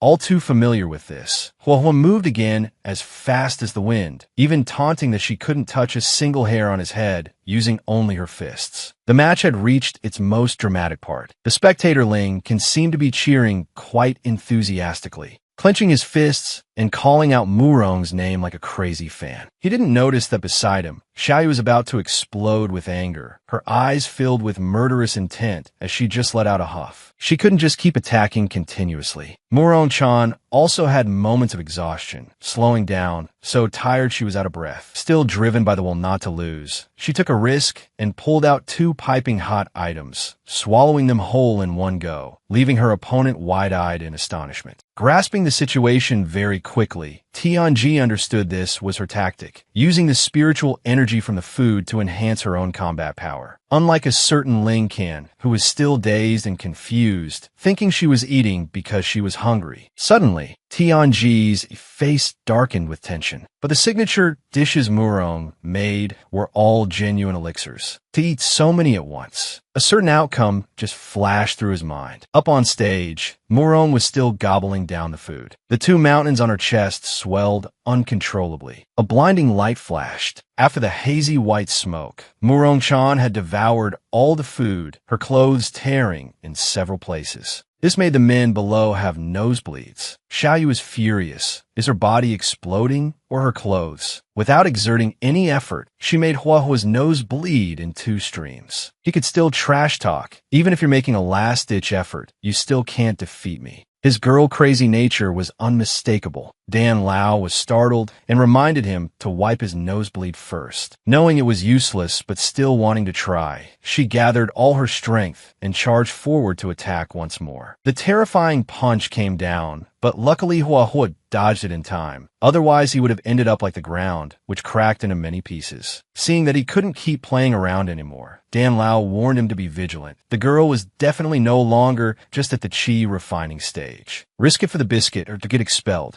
Murong-chan once again charged forward aggressively. It's not over yet. Now Hua finally switched to serious mode, also rushing forward as if to ambush his opponent and gain the upper hand. When her fist met his 2-meter-long sword, 2 immense powers clashed. In an instant, Huahua's face turned pale, his eyes wide with astonishment as the force gradually overwhelmed him. Before he could react, he was sent flying dozens of meters away, his mouth agape, not understanding what had happened. Finally seeing a quick and clean takedown, Ling can blush shyly. Senior Murong is so amazing. But he didn't notice Xiaoyu beside him, staring with eyes like bullets. She just forcibly boosted her power, that's all. An experienced person really speaks differently. Looking at the situation, Xiaoyu could see that her combat power couldn't be maintained for more than a quarter of an hour. The scene was now shrouded in a thick fog, obscuring everyone's vision and making it difficult to predict the outcome. Even Murong-chan was panting heavily, unable to speak. She stood there as if waiting for luck to smile upon her, her whole body drenched in sweat, not knowing if she had won or not. The judge in lieu also couldn't close his mouth in shock. The kid won't be beaten to death, will he? Indeed, nothing could escape the headmaster's discerning eyes. He frowned and judged, "Don't be so hasty. The match isn't over yet." After the white smoke gradually dissipated, a familiar dark figure carrying a huge sword could still be seen, muttering in disbelief. A dignified transmigrator like himself was actually pushed to this extent by a native girl. Behind that cool-as-a-cucumber facade was an utterly miserable appearance. Hua, his face covered in blood, gritted his teeth in bitterness. "Looks like I have to show you my true power." Unable to let the disadvantage continue, Hua finished his words and activated his express mode, moving so fast that Murong-chan could no longer see his figure clearly. In a flash, he continuously ran circles around his opponent, making Murong-chan a little panicked. This godlike speed seemed terribly dangerous. Seizing the opportunity while his opponent had yet to grasp the situation, Hua flew up above her head, planning a quick ambush to win swiftly. But these things were nothing to Ling Qian. With his naked eye, he had already read the contestant on the stage, loudly reminding the girl, "Be careful, above you." So busy worrying about others, he wasn't vigilant himself. Beside him, an arrow of resentment was about to shoot through the top of his head. Being somewhat sharp, Murong-chan quickly looked up to assess the situation, luckily dodging a fatal blow. The power of this narcissist could not be underestimated. Just one slash made the ground look like it was about to ripped apart, but he still wasn't the least bit satisfied, having let his prey escape by a hair's breadth, watching the unscathed Rong Xian retreat. If you lose one round, you set up another. Hua was summoned a lotus flower surrounded by a green spiritual aura. As fast as the wind, he unleashed the pure heart fire lotus technique, turning the lotus flower into a supersized giant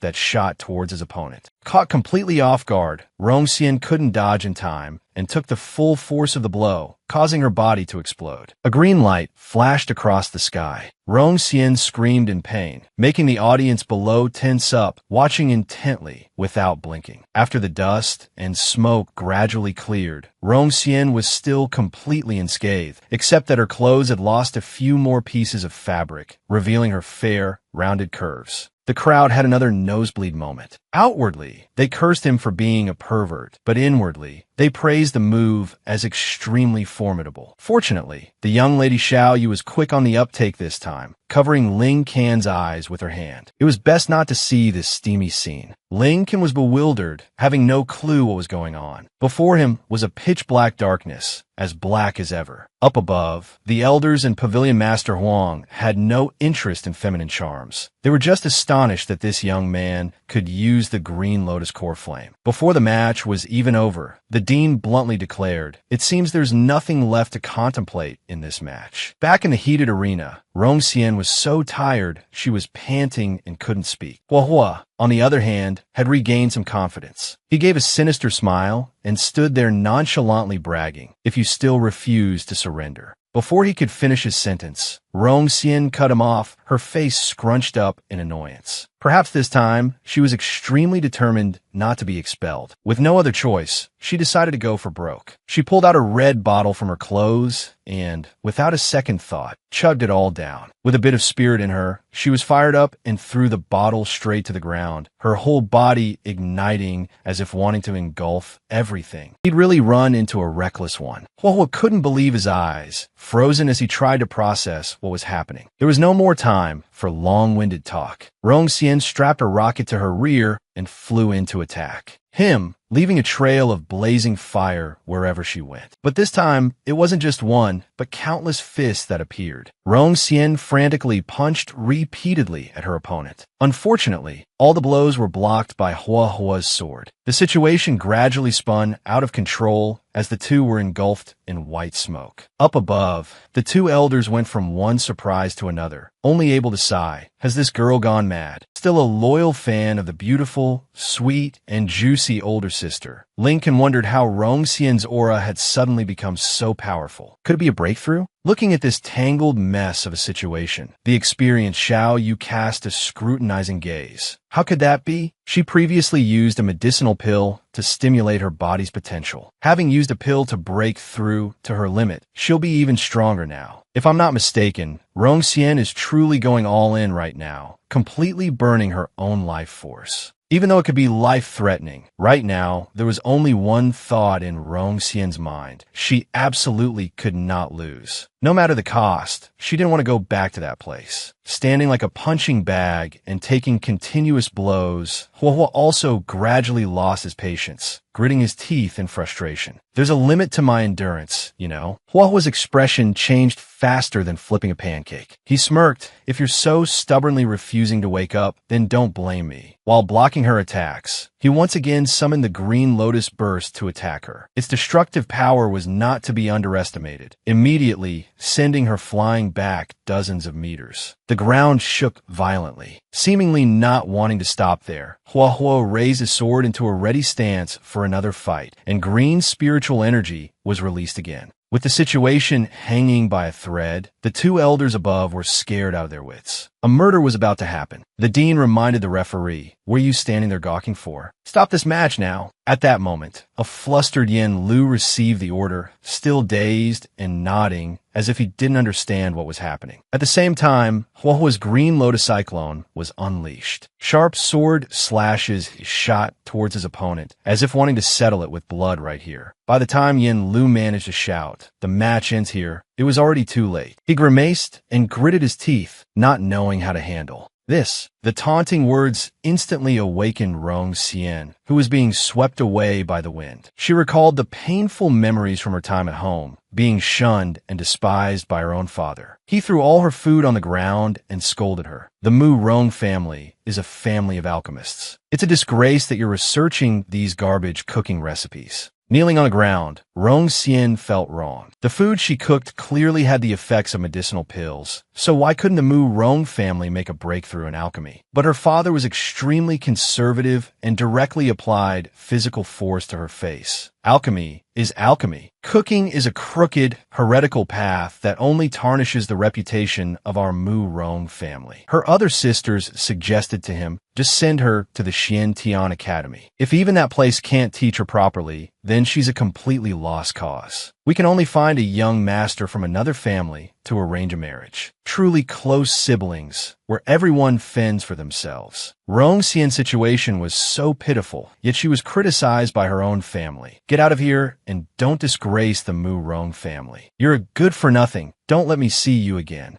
During those painful and humiliating days, she swore to herself that she would prove to them that the food she made was definitely no worse than medicinal pills. But life is not a dream. From then until now, she hadn't changed at all. For a moment, she closed her eyes, gave up, and awaited death. This was the perfect moment for a hero to save the damsel in distress. A familiar finger reached out and blocked Hua Hua's sword. Who else could it be but Ling Qian? Standing in front of her, Ling Qian gave a cold, warning glare. Sister Mu Rong is a good person. You are not to harm her. Hua still pretended not to understand the problem. You want to stop me? Ling Qian didn't beat around the bush. You touch my manner, and I'll switch on take on everyone mode. On the surface, he tried to act like he was fine, but in reality, Hua was flustered that he couldn't retract his black ruler sword. This kid's strength was truly immense. Knowing he had messed with the wrong person, Hua's face darkened as he smirked. This kid's got some nerve, huh? To prevent a bloody brawl from breaking out, Yin Lu quickly landed between them and yelled at the two.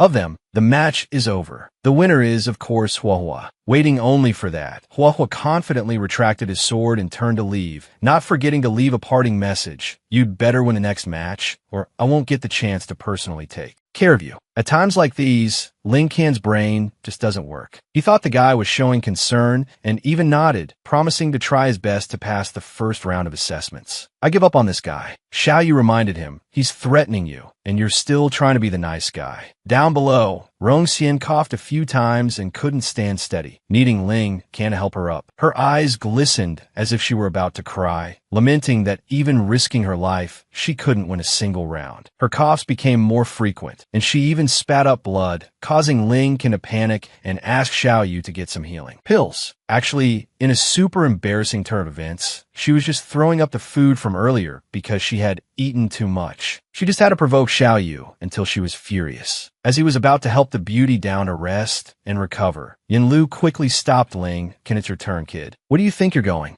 The name Wang Taizhu, full of fighting spirit, was already waiting on the opposite side. Ling Qian showed no fear at all, even turning back to tell Xiaoyu to take care of Rong Xian first. Both sides were ready and in position. Yin Lu, as usual, shouted begin and jumped away. Taizhu immediately slammed down his supersized item. This time, it was going to make the main characters' legs go cold. It was Tianji's turn to pop up, warning that Wang Taizhu's attack had unimaginable power, and the item in his hand was terrifyingly heavy. Seeing the teary-eyed, worried girl, Xiaoyu calmly enlightened her. No attack can make Ling Qian fall. On the empty stage, Ling Qian was bewildered, having no idea what kind of move his opponent was using. Not wanting to keep the masses waiting, Taizhu let out a grunt and directly ripped his clothes apart, revealing rippling, imposing muscles. The entire stage area was engulfed in the sound of an explosion. His mighty footsteps landed as if to crack the very ground. But surprise, folks! Underneath that six-pack body was a set of very feminine underwear. The technique, Taizhu's purifying dance, loves pink and hates deceit. Unbelievable. Ling Qian was 3 parts terrified and 7 parts having a nosebleed. The brothers in the audience were floored, scarred for life. Using all his strength to lift his head, Tiange quickly wiped his eyes. He'll be able to make someone so nauseous they can't even stand. I'm impressed. Up above, Pavilion Master Huang was also sweating bullets. Using a move that sears the eyes of the beholder was truly a grave insult, truly wet behind the ears. The dean looked at the world with a jaded eye, cursing that he couldn't even facepalm. Making others' eyes burn is just for show. He clearly saw something was wrong. Everyone else had fainted, but Ling Qian was clutching his stomach in extreme discomfort. The dirty player Tai Zhu seized the opportunity, hoisting his supersized item to attack him. Luckily, Ling Qian was still lucid enough to dodge. Still pressing relentlessly, Taiju unleashed a treacherous move. Taiju's cyclone dance flew in a zigzag path towards his opponent. Finally, Rongxian understood the problem. Those nauseating actions that made people uncomfortable were just a smokescreen. The real trick was that the Taiju weapon could secretly release poison smoke. His cover was blown, but he was still confident. It's too late to know now. Everything is under my control. This match is in the bag. The beauties below hurriedly covered their noses. This clown was truly an unparalleled dirty player. Not only was he dirty, but he also had no sense of shame, considering it limited ability, limitless tactics. Observing from distance, Bai Si was impressed by the daring of the assassin he had hired. Even he was almost hit by the move. Seeing Bai Si about to collapse, Huohui didn't forget to wake him up that you've been hit by the attack. Back in the arena, which was hotter than ever, Taiju kept thrusting his hot item at Ling, temporarily poisoned. He couldn't use his strength, and his head ached. The best he could do was dodge. It's all over, man. Lin Can's consciousness is gradually being distorted, but Thiet True keeps rushing forward with a relentless assault. He unleashes a fatal blow, wanting a quick victory, swinging his leg and kicking straight at. Lin can seeing his opponent cough up blood. He grows even more smug and unleashes his Iron Pillar's chaotic dance, striking Lin Can's body repeatedly like a storm, while he has no strength to fight back at all. Seeing Crouch getting beaten to a pulp like that, Tunok cries out in anguish, demanding to stop the match right then and there. Unsure if there's some personal grudge involved, Gan Lu judges that he still has the ability to fight back, so the match can't be stopped. He was still getting beaten to a pulp, making Bacta below quite disappointed. She thought she would get to witness something more than that. After he'd had his fill of beating him up, Thiet True swung his weapon high up, wanting to finish Lin Can off with a final blow. The pillar slammed straight into Lin Can's head, causing blood to splatter everywhere. Everyone seemed to hold their breath, waiting for something. At this moment, Thiet True was also stunned, unable to believe it. Lin Can caught the pillar with one hand and pushed it up, panting heavily, still intending to fight back. Unable to use his chi force, he could only use all his physical strength. Arrogantly, Thiet True mocked that tiny fist, wondering how it could possibly injure him. As his fist landed on his abdomen, an immense power erupted from somewhere, creating a vortex around the two. The crowd was frozen for a few seconds. In the moment Lin Can pulled his hand back, Thiet True, foaming at the mouth, tried to stammer something before falling face first to the ground, unconscious. With such an overwhelming difference in level, he could take down his opponent in one move. Lin Can let out a sigh of relief and quickly wiped his sweat, declaring his own victory. Despite being beaten to a pulp, Thiet True still struggled to ask how Lin Can, who was clearly poisoned, could still defeat him so easily. If he wanted to know, Lin Can didn't mind revealing that he has a special ability, a power that activates after he's weakened. How could such a bizarre situation exist? Thiet True's face darkened as he uttered bluntly, "You're a monster, not a human." Anymore. Without any joy, Gan Lu looked down with a judgmental gaze and reluctantly declared Lin Can the winner. Covered in blood, Lin Can remained unfazed, clenching his fist in joy. Excellent. Now that this match was over, the headmaster ordered the quick dispersal of Wang Thiet's poison smoke. From Pavilion Master Huang's body, a device shot out, spraying rain everywhere, and the crowd gradually woke up and could move again. At this moment, Lin Can, standing dazed in the rain, raised his arm to look. His power had not recovered. From afar, Deng Tian rushed over, cheering and congratulating him, forcefully pressing his face in her chest, praising him for being more formidable than she had imagined. This very sensitive scene was all witnessed by Tunok. She flew into a rage, gnashing her teeth as she rushed forward like a storm. Faced with the completely innocent Deng Tian, Tunok vented her anger by pulling Crouch away while sternly warning her without missing a beat, "Don't get get close to brother Lin Can. Yet, Deng Tian tried to justify it as a way of showing admiration, which only made General Lin Can the happiest one. Standing far away, someone was so jealous his eyes were seeing stars. Hoa Hoa gnashed his teeth. It should be him who was surrounded by beauties. This is a bit hard to understand.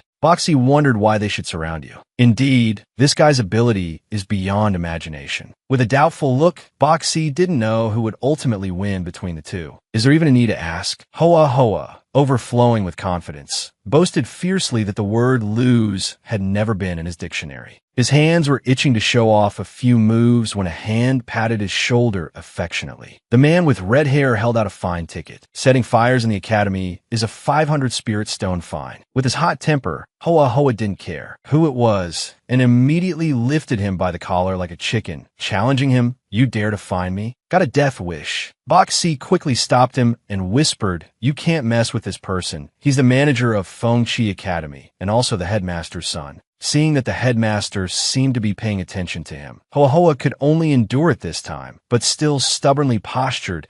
It's just 500 spirit stones. This young master can afford it. But bad luck just keeps coming. That second-generation master wasn't easy to bully either. He threw 2 more fine tickets at him. Malicious intent towards an academy management staff, an additional fine of a mere 1,000 spirit stones. Adding insult to injury, Hoa Hoa's anger was about to boil over, gritting his teeth as if he wanted to physically assault him. But Boxy's face darkened as he warned him to restrain himself, or his life would be over, making him just clench his fist and accept the fine. Having pocketed a sum of money, the second-generation master left quietly, leaving Hoa Hoa to cover his face and cry silently. 30 years east of the river, 30 years west. Headmaster, an old man, just you wait. In the future, he would definitely take back many times more. Talk about taking it out on the wrong person. Hoa Hoa then turned the arrow of his resentment towards Lin Can, gritting his teeth as if he wanted to eat the poor guy alive. At that moment,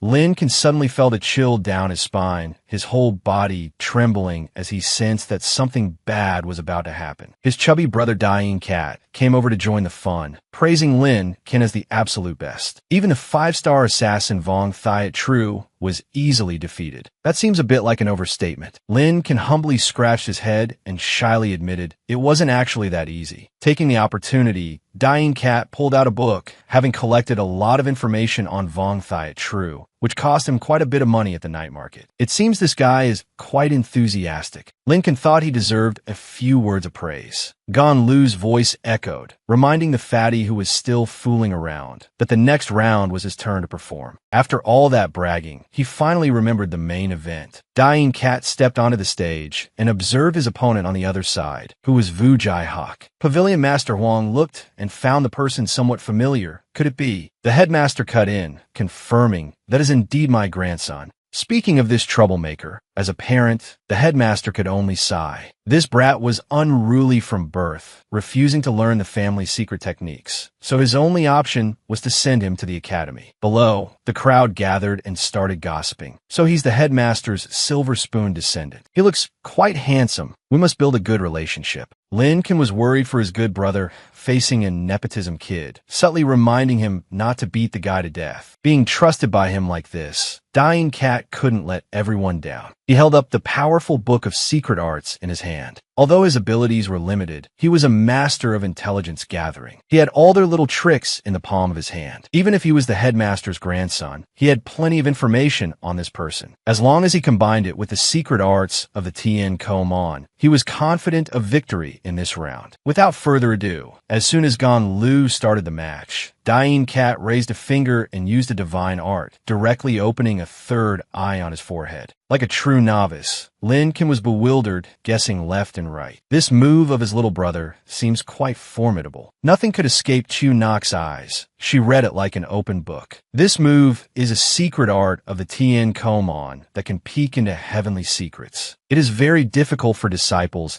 to cultivate the arts of the Tien Komon. In short, she also had to admit one thing. This fatty seems to have some ability. On the stage, Dying Cat was in position, ready for a bloody battle. Vu Jai Hawk couldn't wait and rushed forward. "Let me see the effect of that heavenly eye-opening." Dying Cat immediately executed the heavenly secret deduction. A screen of the opponent's information appeared before him. That nepotism kid has broken through to the early foundation establishment stage with dual fire and earth attributes. To put it simply, he doesn't want to learn his family's inherited techniques. He normally focuses on earth-type techniques with extremely powerful hand-to-hand combat skills. Dying Cat read his opponent like a book again. Footwork at only 10% mastery, fire-type attacks at 50%, earth-type techniques at 85%. In a flash, Vu Jai Hawk was in front of him. He unleashed lightning rock thrust, and immediately rock spikes shot out from the ground, aiming to pierce straight through his opponent. That you're still too green, kiddo? Dying Cat wasn't fazed at all, stepping aside and pointing. This move was already predicted by me, so it couldn't possibly touch me. Wow. Lin Can's jaw dropped in surprise. This fatty's movements are surprisingly agile. If you not guessed, it was the effect of the heavenly eye opening. The true nature of the heavenly eye opening is a method to receive the divine will of the Tien Ko-old ancestor. Dying Cat is currently channeling a deity. That's exactly right, folks. Indeed, there was a deity above Dying Cat's head, its halo shining brightly over the area, promising to carry the team with all its might. Right after that move, Dying Cat quickly analyzed the next attack. Next, the probability of him using a long-range fire-type attack is 10%. After using an earth-type technique to approach him, the probability of using hand-to-hand combat is 90%. Spot on. Vu Jai Hawk put all his power into his feet and executed, shrinking the ground to an inch. His speed increased, and in a flash, he was right in front of Dying Cat. He raised a fist carrying formidable power, ready to strike. Facing imminent danger, Dying Cat remained calm. He just needed to raise his hand to the pre-calculated position to easily block the opponent's attack. But man proposes, God disposes. This punch's destructive power was too terrifying. Dying Cat's bare hand couldn't block it, and so he took the full force of the blow to his face, getting knocked back and bouncing for a long distance. Further, it seemed Vu Jai Hawk was a little surprised by this result, looking at Dying Cat lying on the ground with a swollen face, panting. While Lin Can below was extremely worried for his brother, he still had the energy to pull out his pen and add to his notebook. Next time, remember to calculate the power difference between the two sides. This guy's just speechless. Lincoln couldn't be bothered to say anything. What time is it now to still be taking notes? Just as he finished writing his last words, Dying Cat let out a hiccup. The pen in his hand fell to the ground, and he fell unconscious.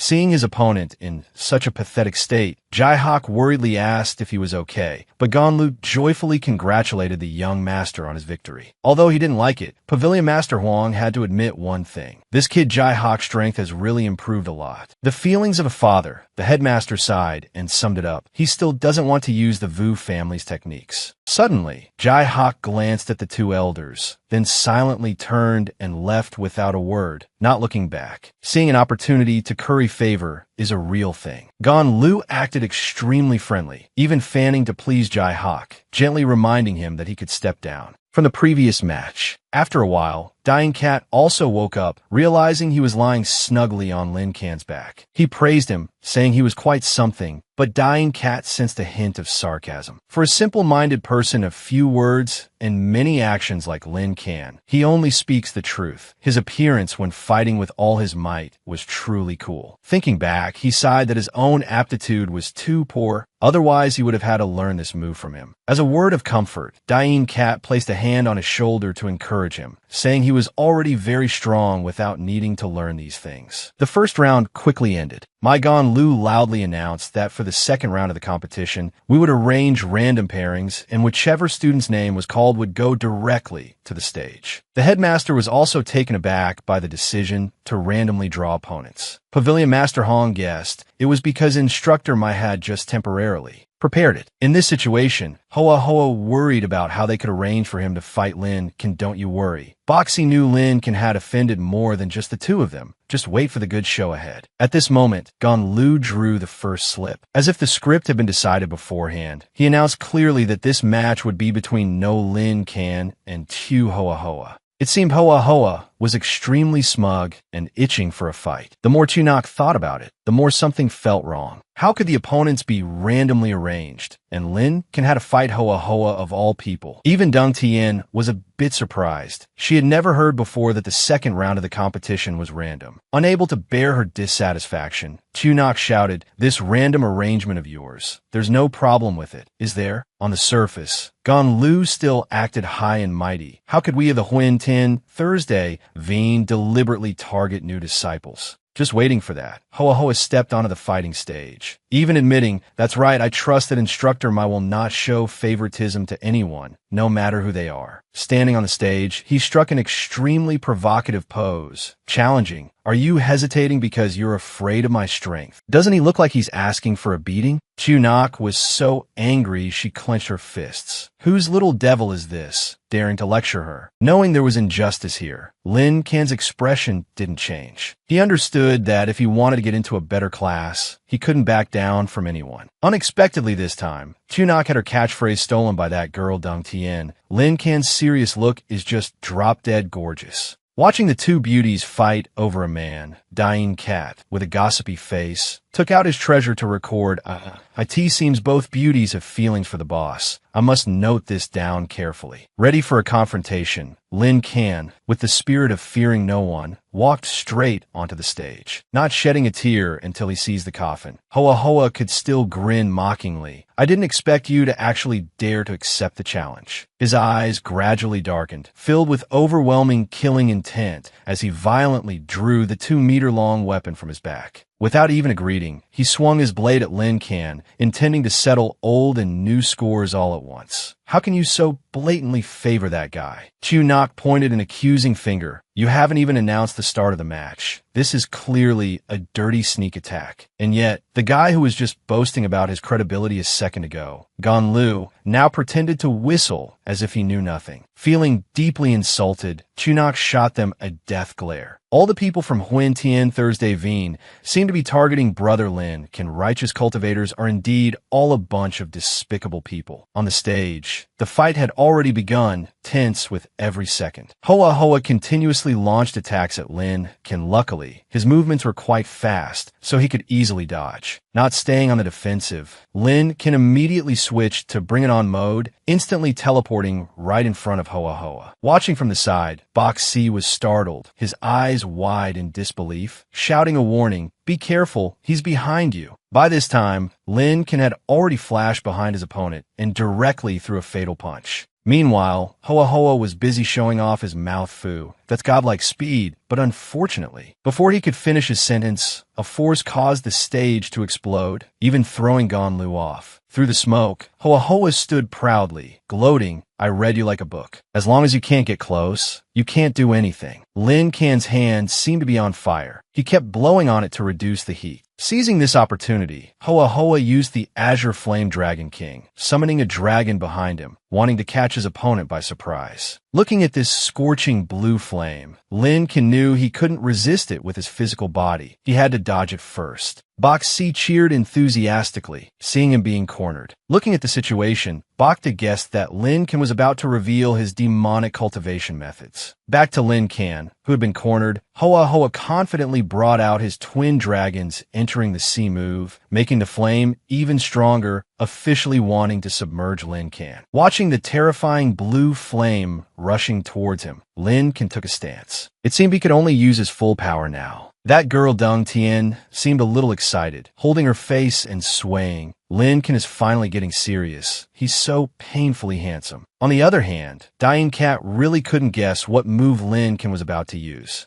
Now, Lin Can held out his hands and used the immortal art, chest armor exercise, absorbing the entire blue flame with his bare hands. Before his astonished opponent, Lin Can casually showed off, "This is an immortal art that I combined from my own workout experience." But Hoa Hoa just said sarcastically, "That thing of yours is not an immortal art at all. But to be able to restrain my Azure Flame Dragon King with your bare hands, you're quite something." With his experience of stirring up trouble as often as he ate, his tricks weren't just limited to that. He was seen extending his hand as if directing something, and immediately the flames around Lincoln scattered, forming floating lotus flowers. Lincoln had just glanced over the situation when Hoa Hoa quickly activated the attack, instantly submerging his opponent in flames that let's see how you block so many attacks with your bare hands. Immersed in the burning flames, Lincoln leaped high to dodge. He had to use a stronger immortal art. Immediately, he placed one foot on the ground, controlling the thrust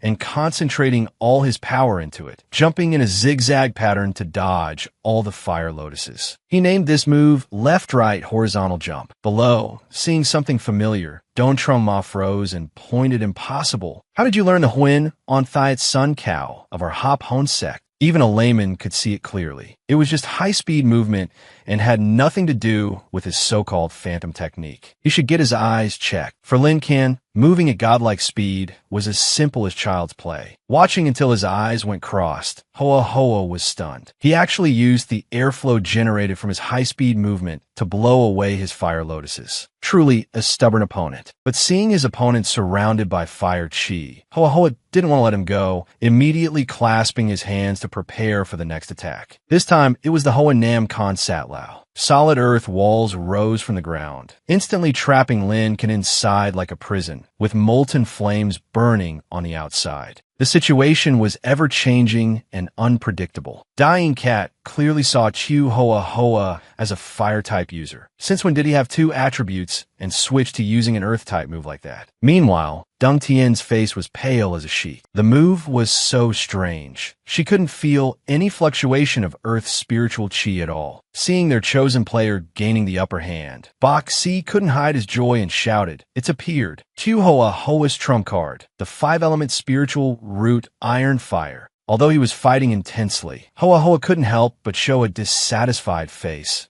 You're giving my moves random names again. He was quite smug, thinking that the natives of this world were truly brainless, not even knowing the principle of the 5 elements, mutual generation and restriction. At this moment, Pavilion Master Hong was about to say something in confusion, but was stopped by the headmaster, who seemed to understand. That kid's moves are truly unfathomable. You should record it with a projection stone. But Pavilion Master Hong wasn't talking about that. What he was eyeing was that spirit rock, a crystallization of the stone slab that Ikati must be worth at least 5,000 spirit stones, right? At a time like this guy was still being greedy, making even the headmaster's mouth water. Seeing the situation was still under control, Hoa Hoa gloated loudly. Knowing the principles of this world, even with only a 2-element spiritual root, my moves have 10,000 variations. Having temporarily trapped Lin Can's feet inside the giant rock, Hoa Hoa was free to unleash his fire generates earth rock bombardment art to attack. Immediately, there was a change inside. The flames transformed unpredictably in an instant, causing the spirit rock to shatter and fall piece by piece. Is he trying to bury him alive or what? The crowd of onlookers watched, their faces as tense as a guitar string, not daring to breathe loudly. Now was the headmaster's turn to have a heart attack. Watching the spirit stones being destroyed just like that, he was so regretful he could spit blood.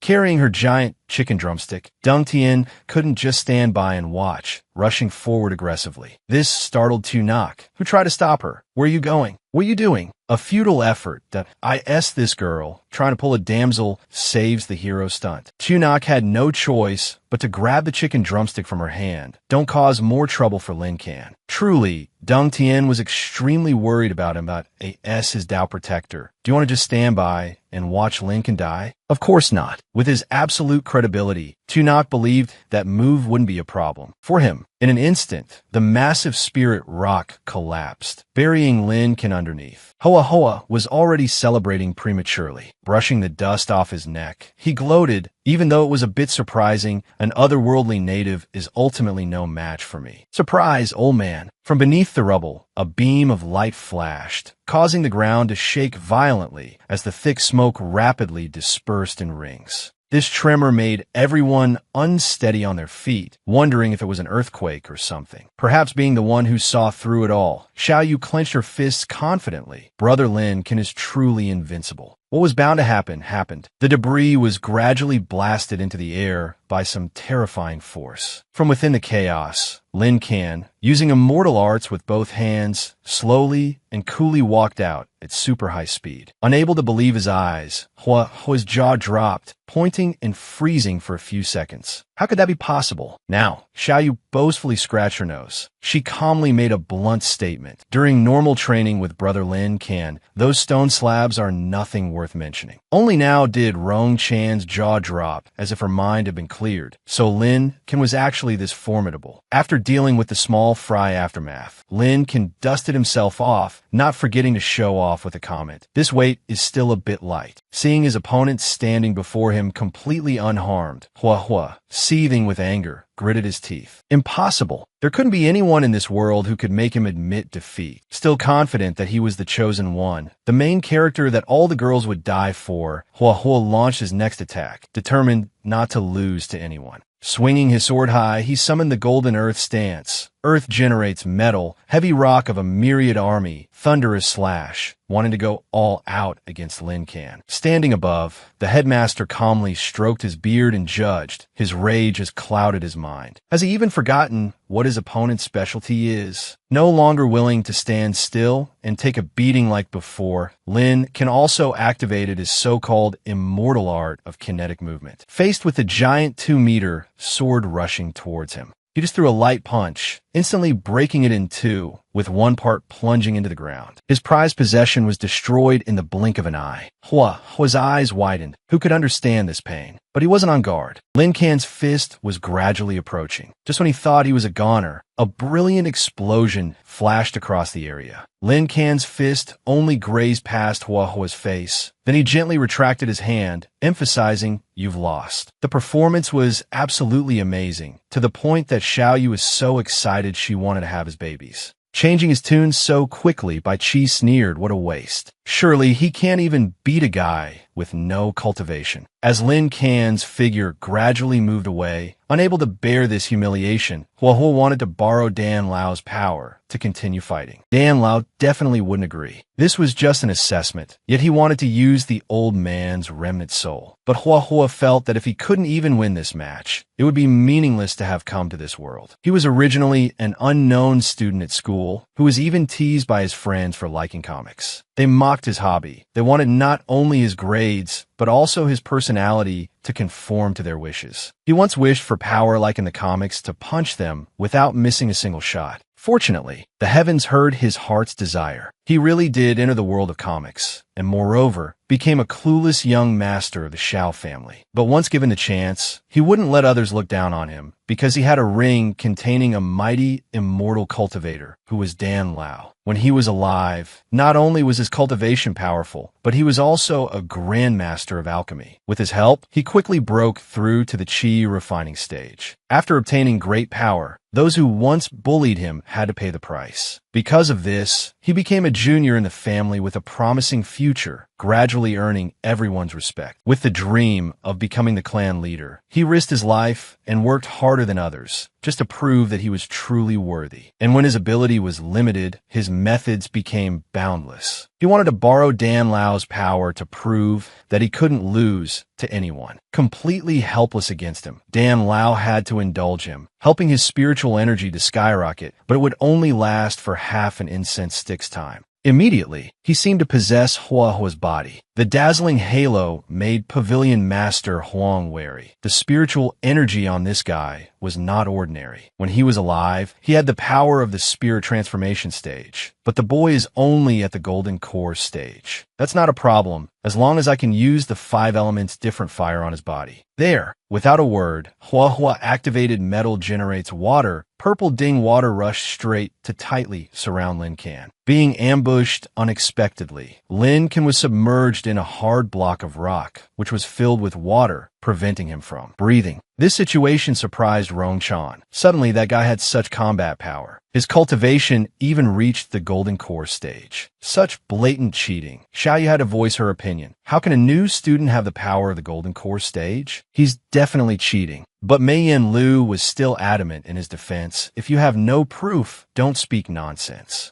Looking at the block of ice imprisoning Lin Kan, Hua became much more confident. With this power, Even being in the water would have an effect. Wanting to completely destroy his opponent, Hui used earth generates metal, black profound crushing iron thorns, flinging black hidden weapons towards his opponent. Inside, Lin can observe the situation, used the super fast frog swim immortal art, and leaped up to dodge a fatal blow. But Hui still wouldn't let go, controlling vines to restrain Lin Ken again. Can't be underestimated. Lincoln even found these vines to be surprisingly sturdy. Only then could Hui gloat smoothly, feeling the effect of that golden core stage technique. Going for broke, Hui bit his hand, making Dan Lao panic. You dare use your life essence blood to cast a technique? It will affect your foundation. Because the remaining spiritual energy was only enough for one move. To ensure Lin Ken couldn't escape, Hui disregarded the consequences. The 5-element cycle was complete. Borrowing the power of mutual generation combined with the primordial unity, he unleashed an attack with devastating power. That was terrifying. In an instant, the arena was submerged in a sea of fire. The audience had to flee for their lives, not wanting to be caught up in it. Even the headmaster had to intervene, immediately rushing forward and extending his hand to completely suppress the remaining shockwave. The praise for the Xintian Academy was indeed not wrong. The only thing is, seeing the headmaster's prosthetic leg, I wonder if there's a problem with it. With his reason clouded by hatred, Hui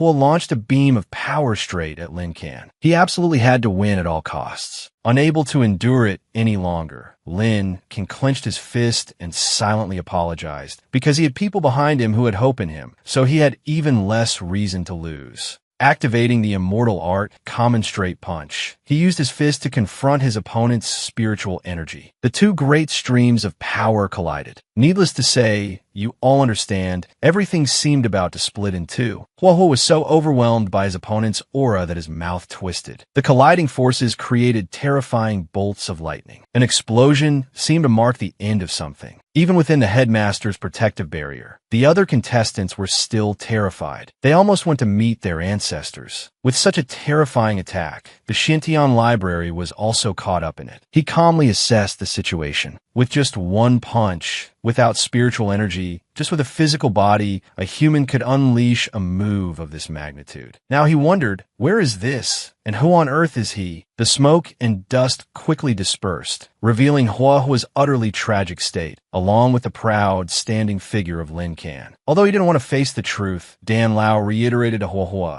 that they had truly lost. More stubborn than ever, Hui wanted to continue fighting. I'm a transmigrator. How can I lose? Dan Lao frowned and reminded him not to be so stubborn. Letting you run rampant for this long is more than enough. Lin Ken is the one in control of the situation now. With just a flick of his finger, he could send someone to their grave. Hui's narcissistic attitude deserved this. He lay motionless on the ground, foaming at the mouth, unable to move anymore. Now, Lin Ken approached, not even extending a hand to say goodbye, and confirmed to Hui, because I'm a transmigrator too. Mei Yin Lu seemed quite bitter, gritting his teeth and wondering just how strong is this bastard. Reluctantly, he had to declare the winner of this match to be Wu Lin Ken. Down below the stands, Xiao Yu crowded around and praised him. You were so handsome just now, brother. Sister Rong Chan flew over from the side, clasping her hands together and admitting you're really strong. Can you teach me a few basic moves? Before he could be happy for long, his stomach suddenly rumbled. He scratched his head shyly. I used up a bit too much energy. If it's about food, Rong Chan, have plenty. She busily rummaged around and took out something delicious for him. It was the familiar item, a giant chicken leg, which was even pulled out from her chest. It was truly something else. Without a second thought, Lin Ken looked at the piece of meat and drooled. Only Xiao Yu was visibly annoyed, putting the storage bag in such a strange place. With that same enchanting demeanor, Rong Chan shyly confessed,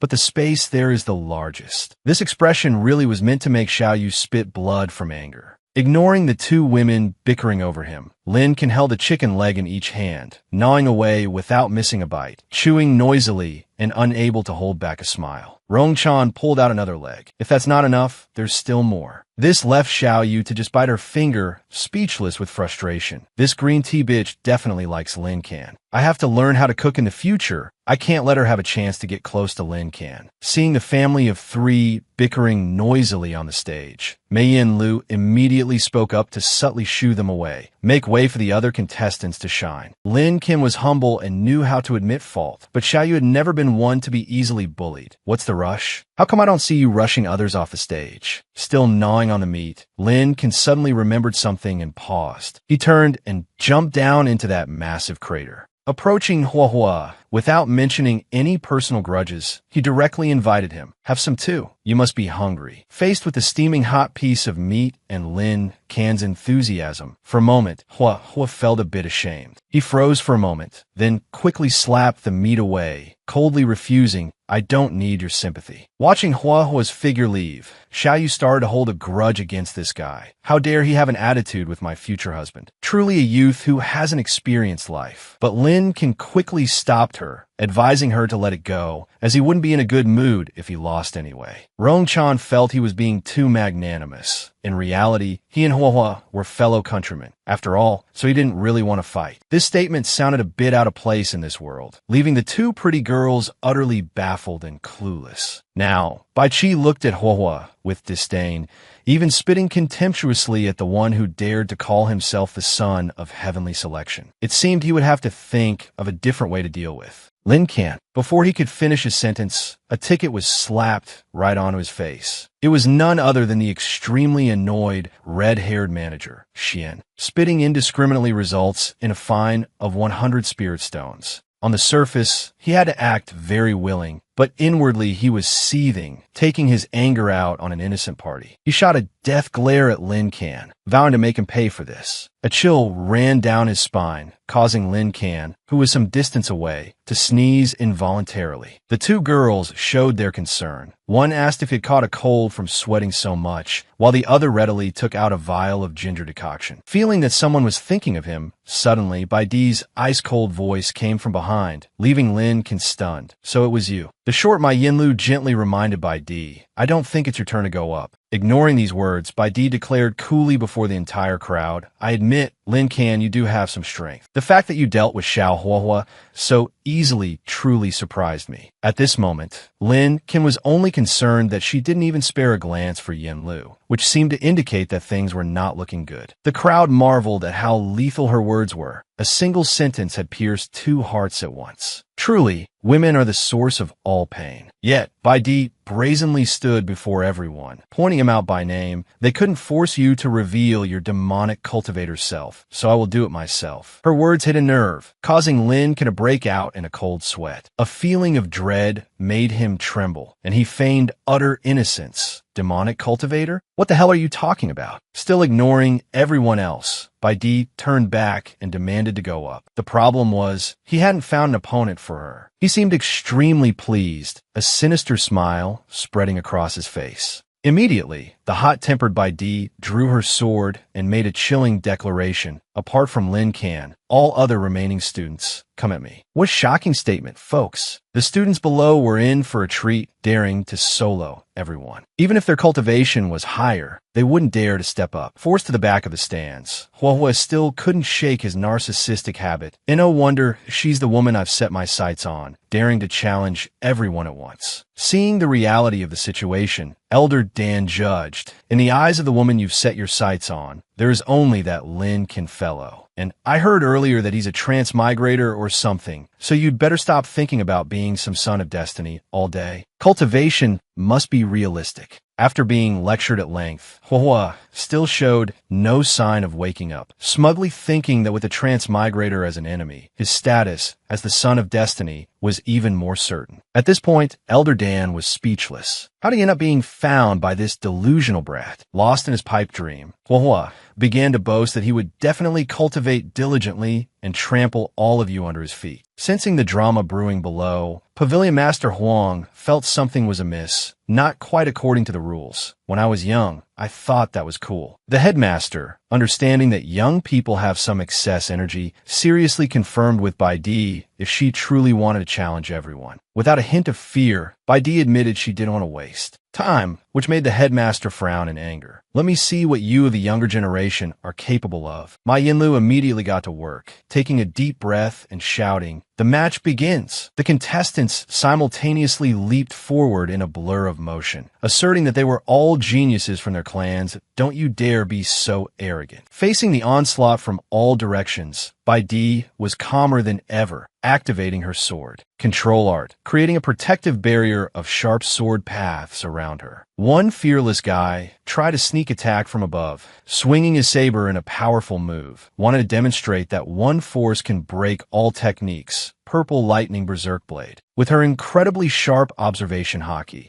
she immediately sensed the danger from above. Using battle chi, are we? Not one to be trifled with. She activated her sword art again, directly confronting her opponent's berserk blade. The two ridiculously powerful forces collided, and at that moment, sparks flew everywhere as a burst of light erupted. The arrogant guy was instantly hit by the backlash, thrown backward, his entire body limp. He only managed to cough a few times in pain before his face suddenly darkened. He foamed at the mouth and passed out, giving the spectating brothers a huge scare. Jie Shui stood there with his arms crossed, full of judgment, and oh wonder, she's the #1 genius among the young ones. With just one move, she sent the young master of the Berserk Blade sect flying. This is no joke, folks. Tianji had to exclaim in admiration. The sword control wind sword art is pretty impressive, isn't it? Speaking of which, it just occurred to Tianji that Jie Shui had also advanced, so why wasn't he on the stage? With a detached attitude, Jie Shui simply closed his eyes in enjoyment, having no desire to compete. I thought that Huohua guy was narcissistic enough. But Tianji's face darkened as he concluded,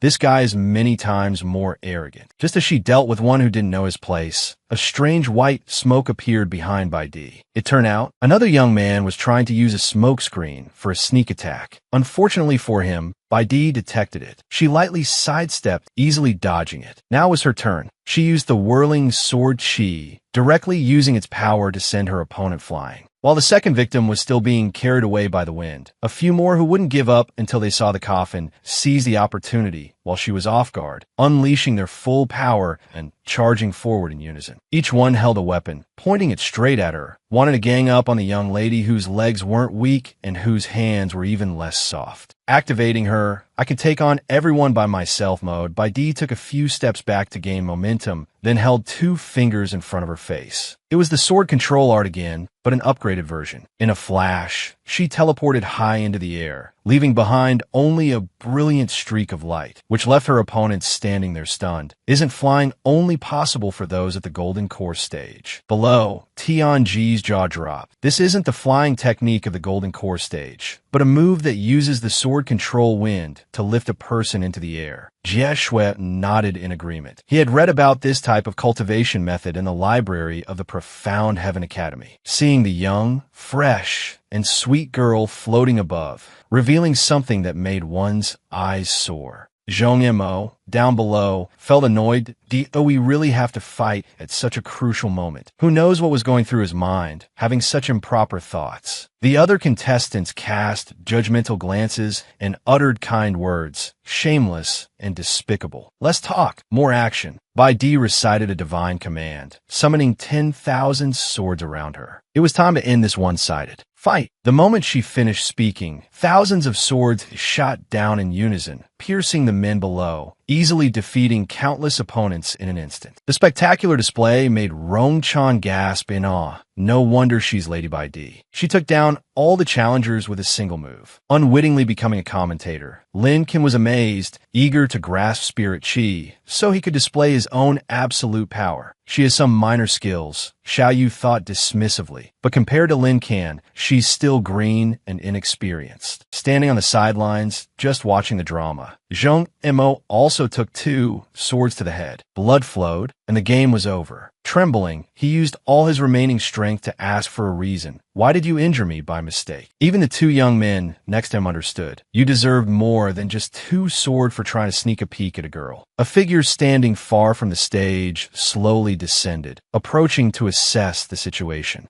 This person deliberately wore a mask to hide their identity, only whispering. The eldest young miss has gotten stronger again. With her complete outclassing of all opponents, Yinlu had to hastily declare the winner to be Bai Di. After expending all that energy, she only glanced towards Lin Can, ready to clear the way for the bloody battle between them. But if she comes at me, I'll face her head on. Lin Can approached without a hint of fear, putting on an innocent as can be face, and asked with concern, "You just fought. Don't you want to rest a bit?" Glancing at the injured people lying all over the ground, Bai Di boasted coolly. Dealing with them took basically no effort. Now for the most anticipated part. The headmaster could clearly see the top two, ready to watch them fight tooth and nail. But first, Pavilion Master Huang called out some devices to clear the trash from the arena. The robotic devices flew to the injured people, lifting them up like chickens. As soon as they were on the stage, the two stared at each other with sparks flying. Lin Can really didn't want to cause trouble with her, but her hot temper flared, and she raised her sword, threatening him into silence. Raising his hands in surrender, a scared Lin can try to prove his point. I don't even have any cultivation, so how can I be a demonic cultivator? And even if I were, do we have a grudge so deep that it has to be a fight to the death? Perhaps because of its connection to her mother's death, Bai Di seemed to harbor a deep hatred for the demonic sect. Her anger flared to its peak, and she looked as if she wanted to eat him alive. Just as he felt a hint of his opponent's anger, before Lin Can could say anything more, she switched to battle mode, unleashing the rushing boat, Sword Chi. A powerful stream of spirit chi shot out around her, converging into one and rushing to attack Lin,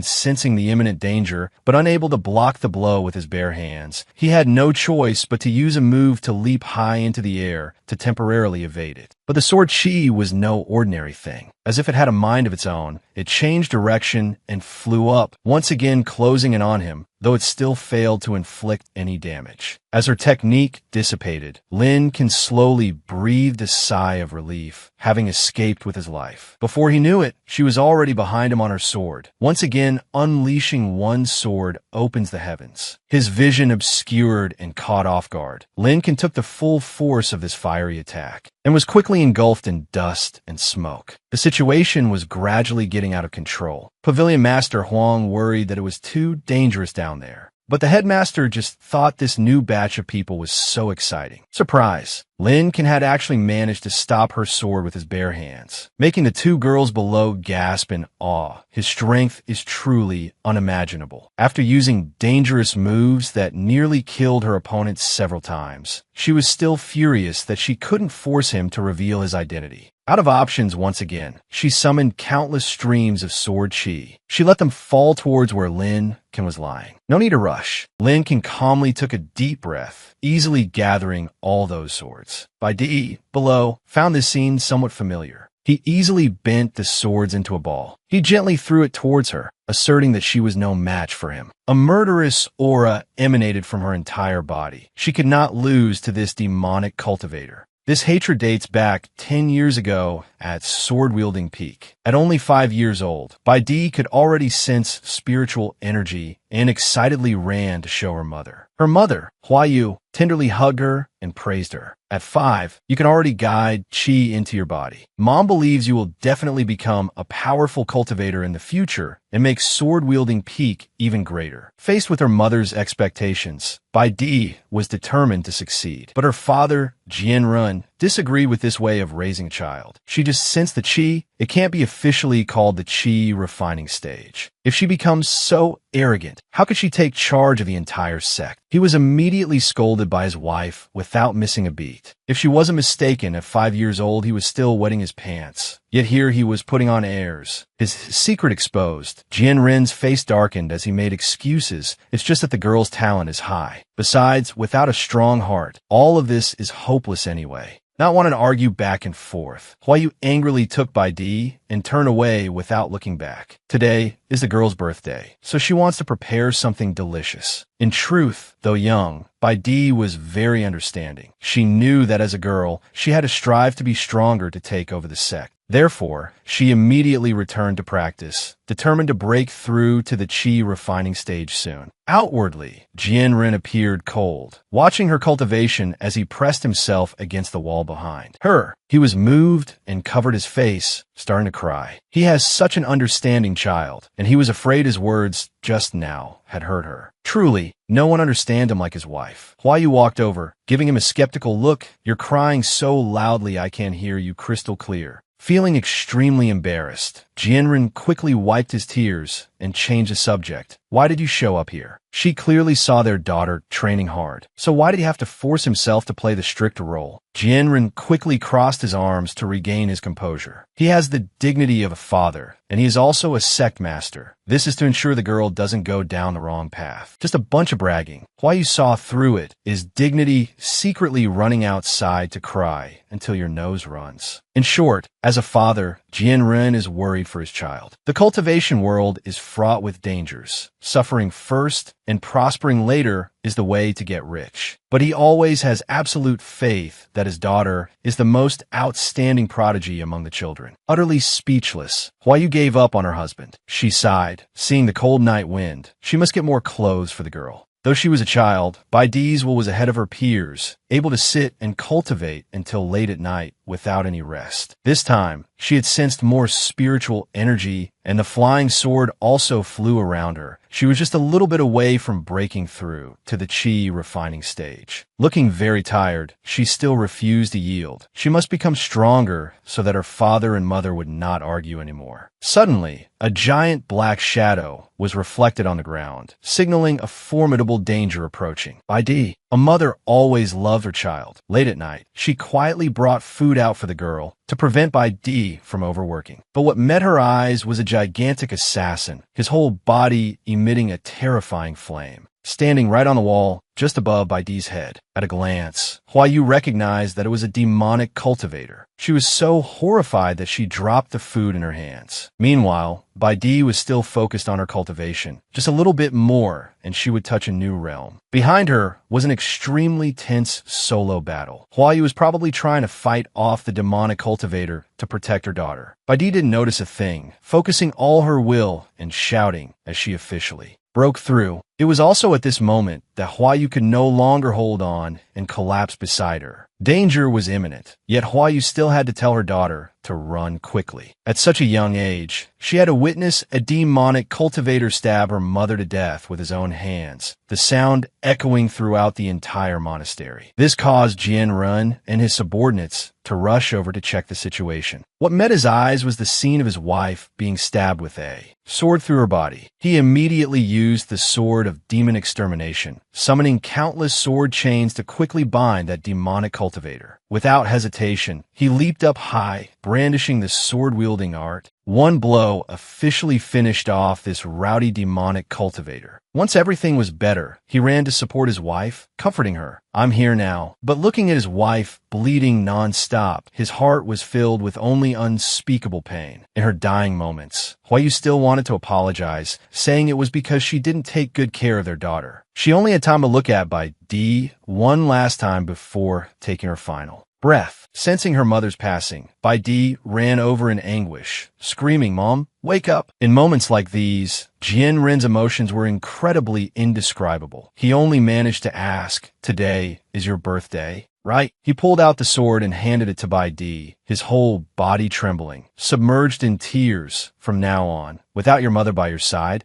you must use this sword to protect yourself well. It was from that moment that Baidi developed an irreconcilable hatred for demonic cultivators. She absolutely cannot lose to a demonic cultivator. No matter how much Lin can scream that he was not a demonic cultivator, she remained bitter, determined to use this sword to kill every single demonic cultivator in the world. Realizing she was suddenly crying made Lin confused. He clearly hadn't even done anything. Baidi understood well that ordinary techniques would have no effect on him, but he shouldn't think she only had that little bit of skill. Although her father constantly reminded her not to use this move before entering the golden core stage, to deal with such a powerful demonic cultivator, she had no other choice. Finally, Baidi was willing to unleash her trump card, the sword of demon extermination, wanting a quick victory so she could go home and eat. Looking at the technique she was performing, the headmaster knew it was sword-wielding Peak's ultimate killing move for dealing with demonic cultivators. Perhaps because she was still young and her training was not yet mature, Baidi suffered a backlash. She immediately coughed up blood on the spot. Despite the potential danger to her life, she still used the sword chains to bind Lin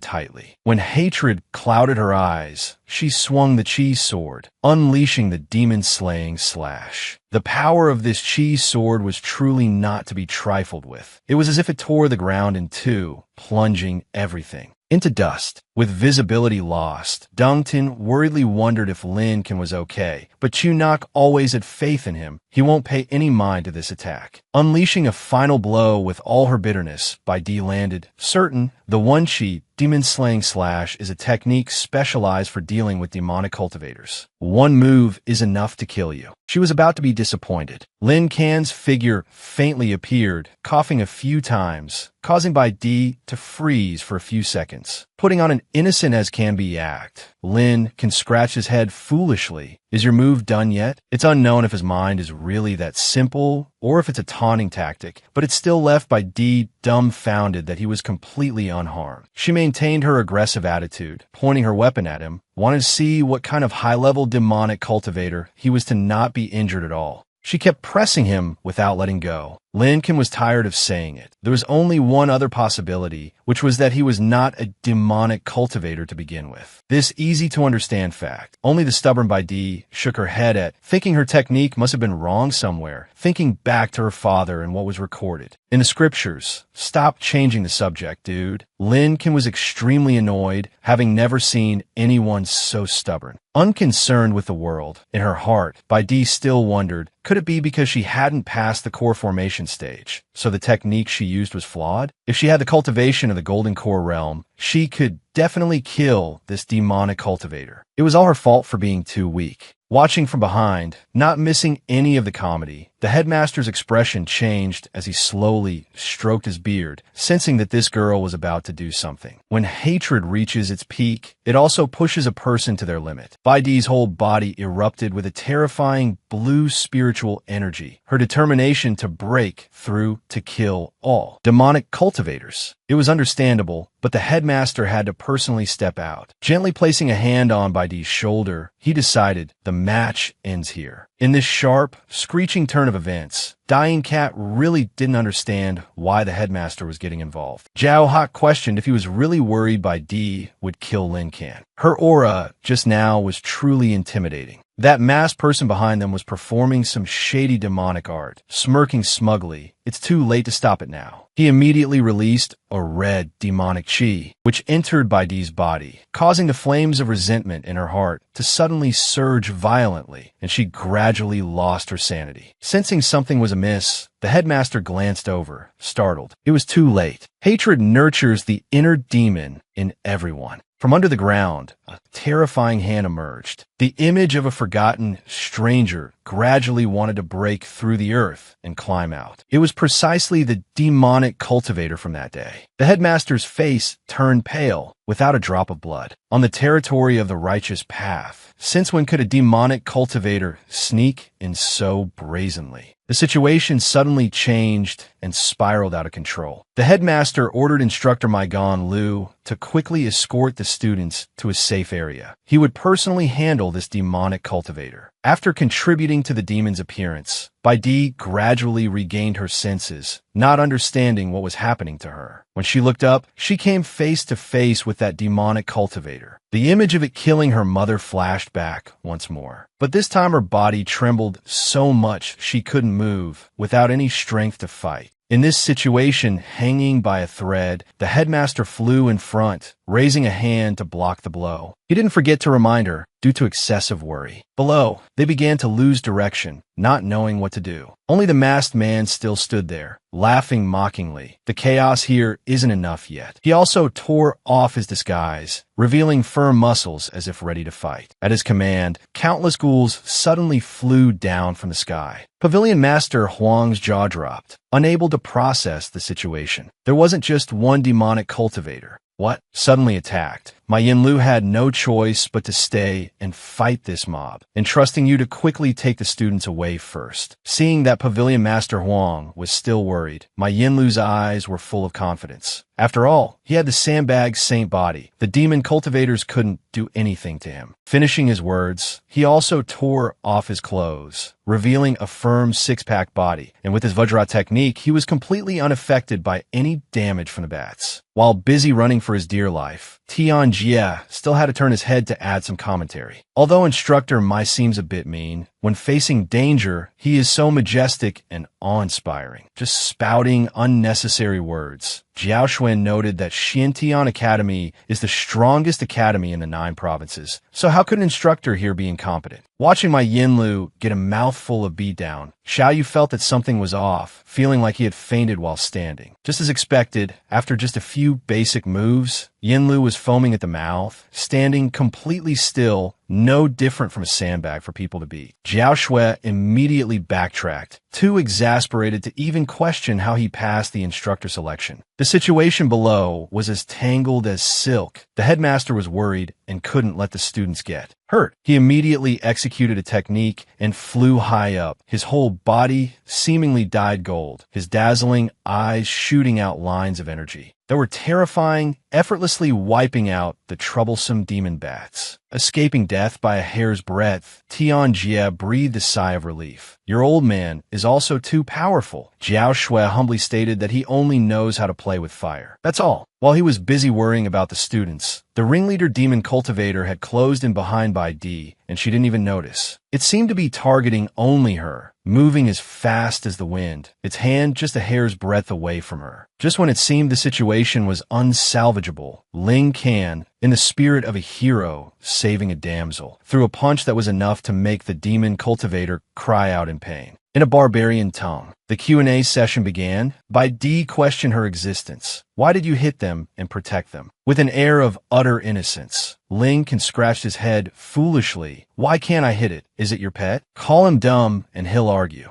Bai Di was a bit salty, but her face suddenly flushed. She had always targeted him, thinking he was a demon cultivator, yet he saved her. In crucial moments like this, Ling Can finally said something that sounded human. It doesn't matter if one is a demon cultivator or not, as long as one has good intentions in their heart. Flashing a bright smile, he said that's what his father taught him. I think you're a good person, so you can't be killed. While they were busy gossiping, a few demon bats appeared behind Ling Can. Did these demons not check the almanac before coming out or something? Ling Can just waved his hand lightly, and in an instant, they turned to dust. While dealing with the boss, the headmaster still noticed Ling Can defeated that thing again. What an interesting kid, not wanting to waste any more time. His whole body glowed brightly again, shooting rays of spiritual energy down at the demon cultivator. But it had no effect at all. It quickly got up and regained its balance, and could even transform to make its opponent lose sight of it. This time, Ling Can also join the fray, stopping the demon cultivator's blade with his bare hands. Bai Di was still trying to regain her strength. She had to join the fight with everyone. Nothing can overcome the human will. Bai Di charged forward powerfully and slashed, splitting this demon in two. As the monster's body fell, it began to release drops of poison into the air. Bai Di quickly landed and covered her mouth, warning everyone about the poison. Examining this poison mist, Ling Can felt it was much stronger than Wang Tieju's from before. Due to a moment of carelessness, he accidentally let the demon cultivator retrieve its weapon, and its next attack quickly descended. Being in the poison mist for too long made Ling Can's body unable to move, while danger was imminent. In a hair-raising situation, Bai Di used her sword control to block the demon cultivator's blade, temporarily escaping death by a hair's breadth. But her ability was limited, and the demon cultivator's power was too terrifying. She was immediately hit by the backlash, endlessly spitting blood from her mouth. She couldn't block it anymore. Tit for tat. At the crucial moment, it was still up to Ling Can to turn on carry mode, grabbing her and jumping to one side. The demon cultivator's slash descended, plunging the ground into dust and smoke, temporarily obscuring its vision. Ling Can breathed a sigh of relief, wondering how she could still move. Could it be that this poison doesn't affect her? Honestly, she didn't know how to explain it either. Maybe it was because she had acquired the antibody before. It sounded quite mysterious. When he wanted to ask further if she had encountered this type of monster before, Baidi became angry, saying now is not the time for that. Even though she wasn't affected by the poison mist, against this type of demon cultivator, she wasn't confident of victory. Hearing her constantly say demon cultivator, this, and evil path, that Lincoln thought of a small father and felt something was off. Demon cultivators probably aren't that big, right? Suddenly, the demon cultivator let out another savage scream. At the same time, its body began to swell, increasing its terrifying ferocity. Since only Baidi could move now, Lincoln reminded her to use the one-chi demon-slaying slash. Isn't it very powerful? But every time she faced a demon cultivator, her limbs would tremble uncontrollably. She couldn't control them. A once-in-a-thousand-years opportunity to show off, Hua Hua appeared with a narcissistic smile. At a time like this, it's still me, the hero, who's needed to save the damsel. Even if he gets beaten stupid dozens more times, Hua Hua can't get rid of his god-awful habit, confidently thinking the previous plot was just a draft, and in the end, it's still up to him to kill the demon cultivator. Indeed, being next to this unstable psycho, even Elder Dan was worried, reminding him to be careful as he couldn't help him this time. Sticking out his tongue and making an extremely unsightly face, Hua Hua deliberately tried to get the beauty's attention. Quick, watch my performance next. Was that expression meant to scare a maiden's fragile soul, or what? The more Baidi looked, the more irritated she felt. But this wasn't the time to compete with him. The demon cultivator, out of patience, expanded its power again, roaring and unleashing a force that swept through everything. Enough with the showing off. Hua Hua clasped his hands together and used fire temporary metal, forging, summoning a supersized black chain, his companion in every combat trip. Using his familiar fighting style, he carried his hot stuff and rushed to approach the demon cultivator, easily slashing down and sending its other arm flying. Lincoln worriedly reminded him to be careful. Its arm can release that poison gas. But Hua Hua, as if he had read the demon's moves, confidently boasted, "You think I don't know this?" As the monster began to release the poison mist, Hua simultaneously jumped up and unleashed the flaming dragon's roar, activating a fire dragon that directly wrapped around the demon cultivator. This prevented the toxins from spreading into the air, causing them to explode and dissipate into smoke. Gaining the advantage, Hua raised his blade high for the finishing blow. Bad luck strikes again. As his blade came down, it was blocked by the demon cultivator's weapon, and the two began a struggle, pushing their power back and forth. Surprise, old man. The demon cultivator gathered its strength and pushed Hua back, causing him to spit blood in pain as he fell to the ground, cursing, "Damn it." Seeing that his situation was not good at all, Elder Dan thought he should rest a bit, but how could he pass up a chance to show off? The situation changed unpredictably as the demon cultivator then executed sword control with such skill that it left Baidi frozen for a few seconds, questioning her existence. That was clearly a technique from a sword control peak. Now, it was as if her mind was completely cleared and she understood. Could it be that there was a spy within the sword control peak? She knew everyone in the sword control peak. So who on earth was this fellow? Lost in thought, Baidi momentarily let her guard down, and the demon cultivator took the opportunity to charge madly towards her to attack. Fortunately, Lincoln nimbly flashed in front of her, embracing her and blocking a slash for her, which was also to repay the favor of her saving him earlier. Now it was the headmaster's time to shine. Daring to harm a student of Shintian Academy, he once again spread his arms and activated the flames of dissent. He directly incinerated the whole swarm of demons that were as persistent as hungry leeches. It was as if a fire god was backing the headmaster. He didn't have to fear a single soul. Facing all these heavy hitters, the mysterious figure still smirked confidently. The game hasn't even started yet. How could I let you interrupt? Lincoln's situation was not looking good. Injured and unable to use his energy, he could only lie on the ground. But if he hadn't been poisoned, things would surely have been as simple as weaving a basket. He could only think of finding an antibody that could cure the poison.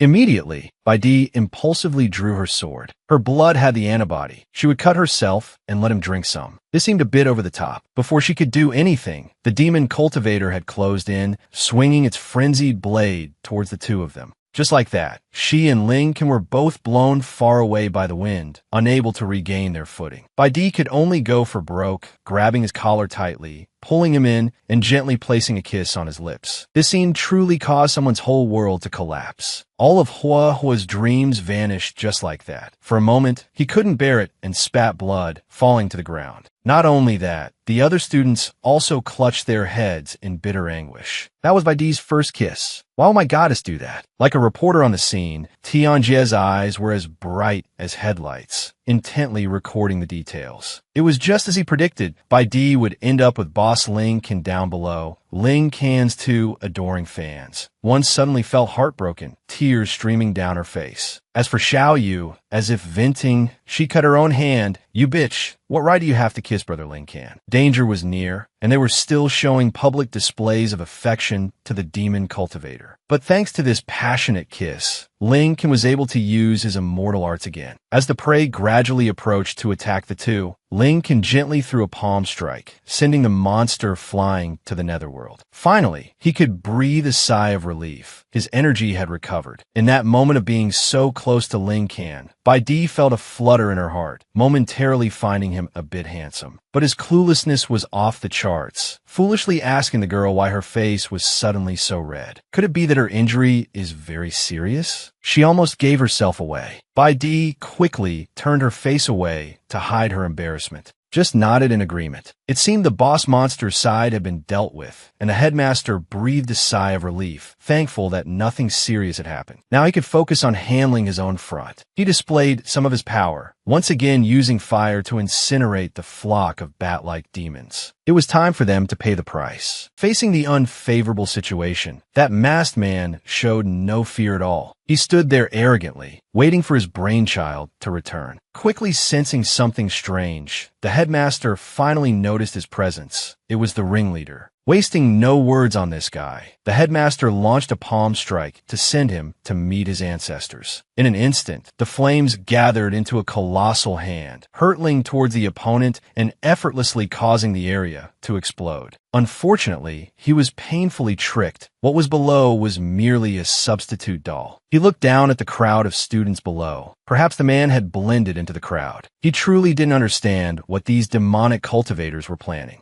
After causing a commotion outside and easily distracting the guardians of Xian Tian Academy, the mysterious man transformed into a stream of red demonic energy. He easily snuck into the Xian Tian Academy's library, cursing the ignorant righteous path for actually thinking he would launch a frontal assault. Really? Standing with his arms crossed in the middle of the room and observing, he summoned a magical black hole that contained many strange things. From within that deep black hole, countless spiders crawled out on his command. Once the preparations were complete, he began to plan his next move, ordering the spiders that all they needed to do was find that specific item. Getting to work quickly, the spiders began to spread throughout the room. With their small bodies, they crawled over the dense stacks of books, searching for what their master desired. Very quickly, one of them sniffed something out. It made a sound to signal its discovery and brought the item right to its master. Having been standing here since afternoon, the man held the book in his hand, unable to suppress a smile. The important items in the Xian Tian library aren't hidden very well, are they? It's not that easy. A dark figure appeared and stated coolly, "The library pavilion is a forbidden area of the Xian Tian library. Outsiders who enter and cause destruction will be fined 1,000 spirit stones." Even at a time like this, Red Hair Manager Xian was still reciting the penalty regulations. The mysterious man seemed to recognize him. He was once a mighty figure who could command the wind and rain, but now he has become a great master of sweeping the front door. Ignoring worldly affairs, his sole duty is to uphold the library's regulations,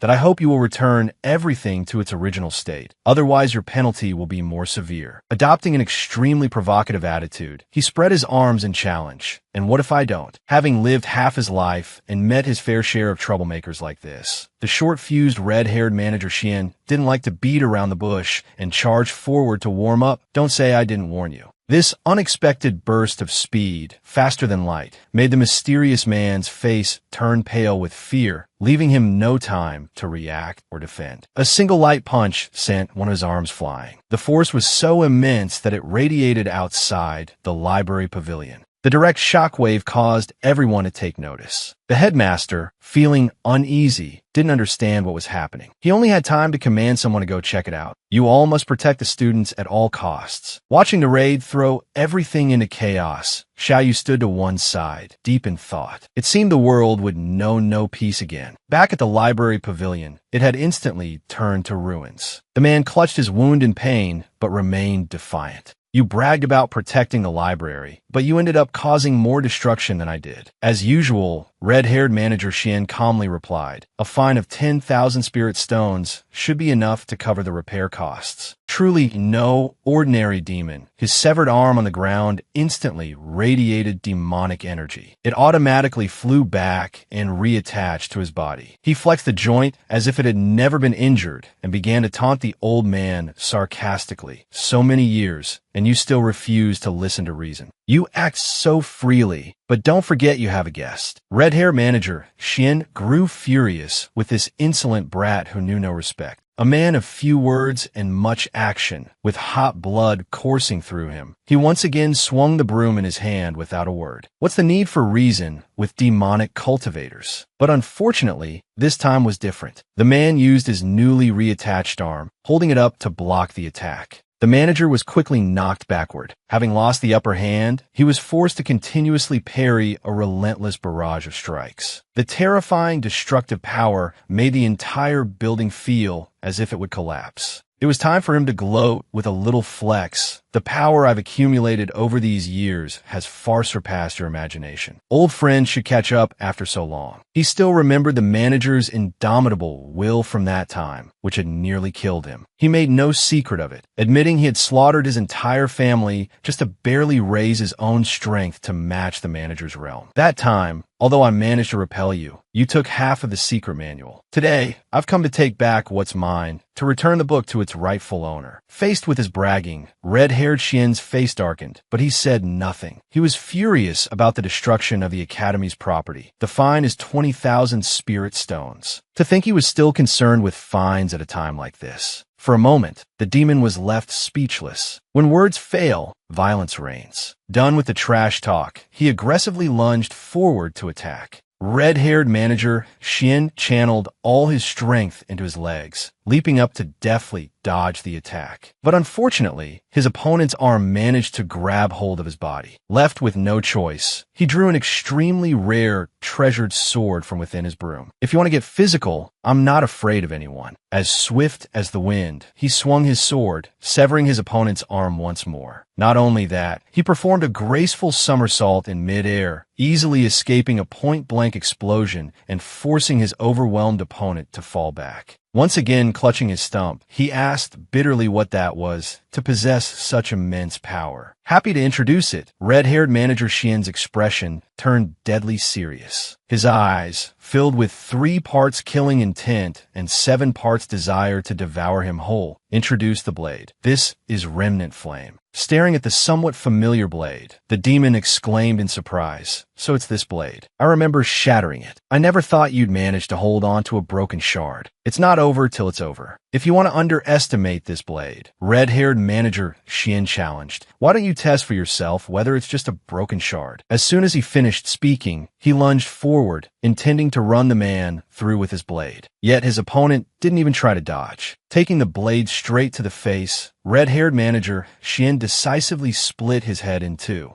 Seeing his arm severed and his face no longer intact, the man's body slowly collapsed to the ground. Only then did the manager lower his guard and approach to inspect, thinking it was finally over. But his opponent's resilience was unbelievably monstrous. From the split half of his face, a mass of black demonic tendrils erupted. They released a wave of demonic energy around him, causing red-haired manager Xian to freeze in confusion. A dark figure slowly rose, laughing maniacally. An arm, complete with an eye, grew out of the side of his face. He laughed sinisterly as if completely unharmed. You old geezer, you really are a tough opponent. Facing such a resilient opponent, red-haired manager Xian couldn't help but ask in disbelief, what demonic art have you been cultivating all these years? One would think he underwent such a cool transformation for a fight to the death, but instead he turned to leave, boasting that his goal for the day was accomplished. Once I've fully mastered this secret manual, I'll come looking for you again. Find me? Of the 36 stratagems, you choose to flee? How could he let his home be treated like a marketplace, where people come and go as they please? This time, he absolutely could not let him escape. Even while trying to flee, the demon had to be competitive, tauntingly asking, "Are you sure you want to keep chasing me? If you do, the library you've sworn to protect will be destroyed." Destroyed. At a time like this, he was still worried about material possessions. Seizing the moment of the manager's hesitation, he transformed into a wisp of demonic energy to escape. Although his hand trembled uncontrollably, red-haired manager Xian showed no intention of letting him go. He decisively slit his wrist, using his blood to feed the blade and activate its undying flame. He would absolutely not spare him. As the sword fully absorbed the blood, he lunged, attacking from behind. Without even turning his head, the demon laughed leisurely, wondering how many lives the old man had left. The two torrents of power collided in a brilliant explosion. The scene was engulfed in a blinding light, making the outcome impossible to discern. Just as he arrived, the headmaster sensed red-haired manager Xian's aura. He anxiously asked if the manager was all right. As the dust settled, red-haired manager Xian was on his knees, coughing uncontrollably, cursing himself for being so reckless at his age. Looking at the sword in his hand, his face darkened.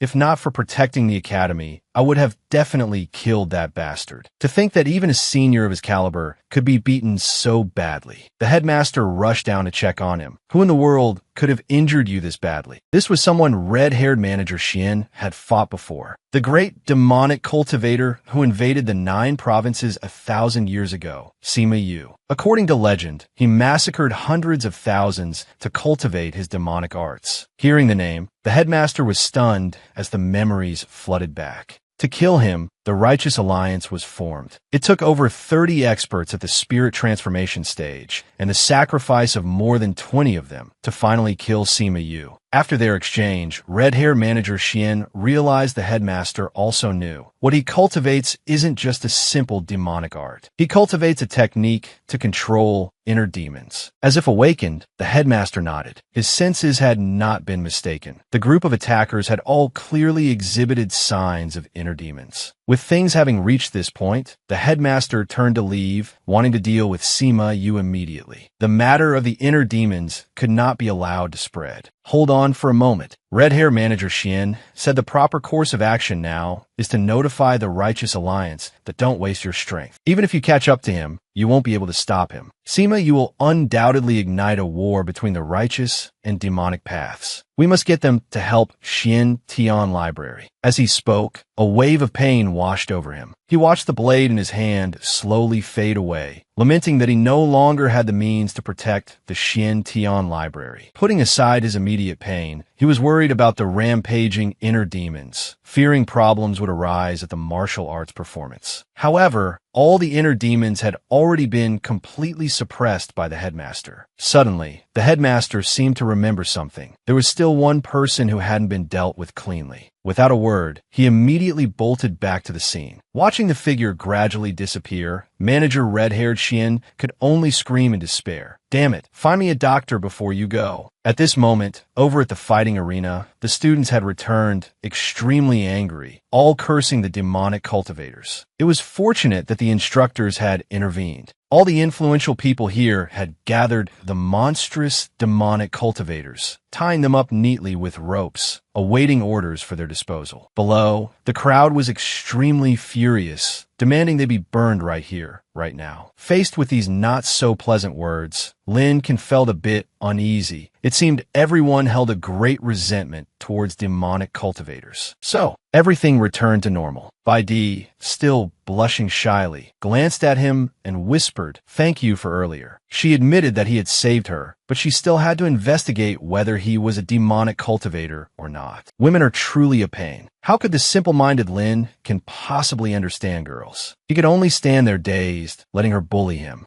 Suddenly, from behind Bai Di, a dazzling red light burst forth. At the same time, the headmaster flew over, warning everyone to get away quickly. With the situation hanging by a thread, Lin didn't think twice and rushed forward, using his back to block the attack for her, leaving Bai Di stunned, not understanding why, since he clearly could have ignored her. With his main character plot armor, how could anything happen to Lin Can? It was just a torn shirt and a scraped skin. A little. He even felt his back, and everything was fine that you're only good at scaring people to death, Bai Di said, angrily hitting his chest. Stop trying to be so memorable. The two were having a tender moment, not noticing two pairs of eyes like daggers appearing out of nowhere. Never had the two girls been so in sync. Rongchan hurriedly helped Bai Di away, while Xiaoyu was a bit more forceful, dragging him back by the collar and threatening, "If you're fine, then don't lean so close." Landing gently, the headmaster approached, wanting to examine the body of Lin Can. Watching the old man grope all over the place made Xiaoyu extremely uncomfortable, and she was about to yell at him for what he was doing. Ignoring everything, he activated his divine eye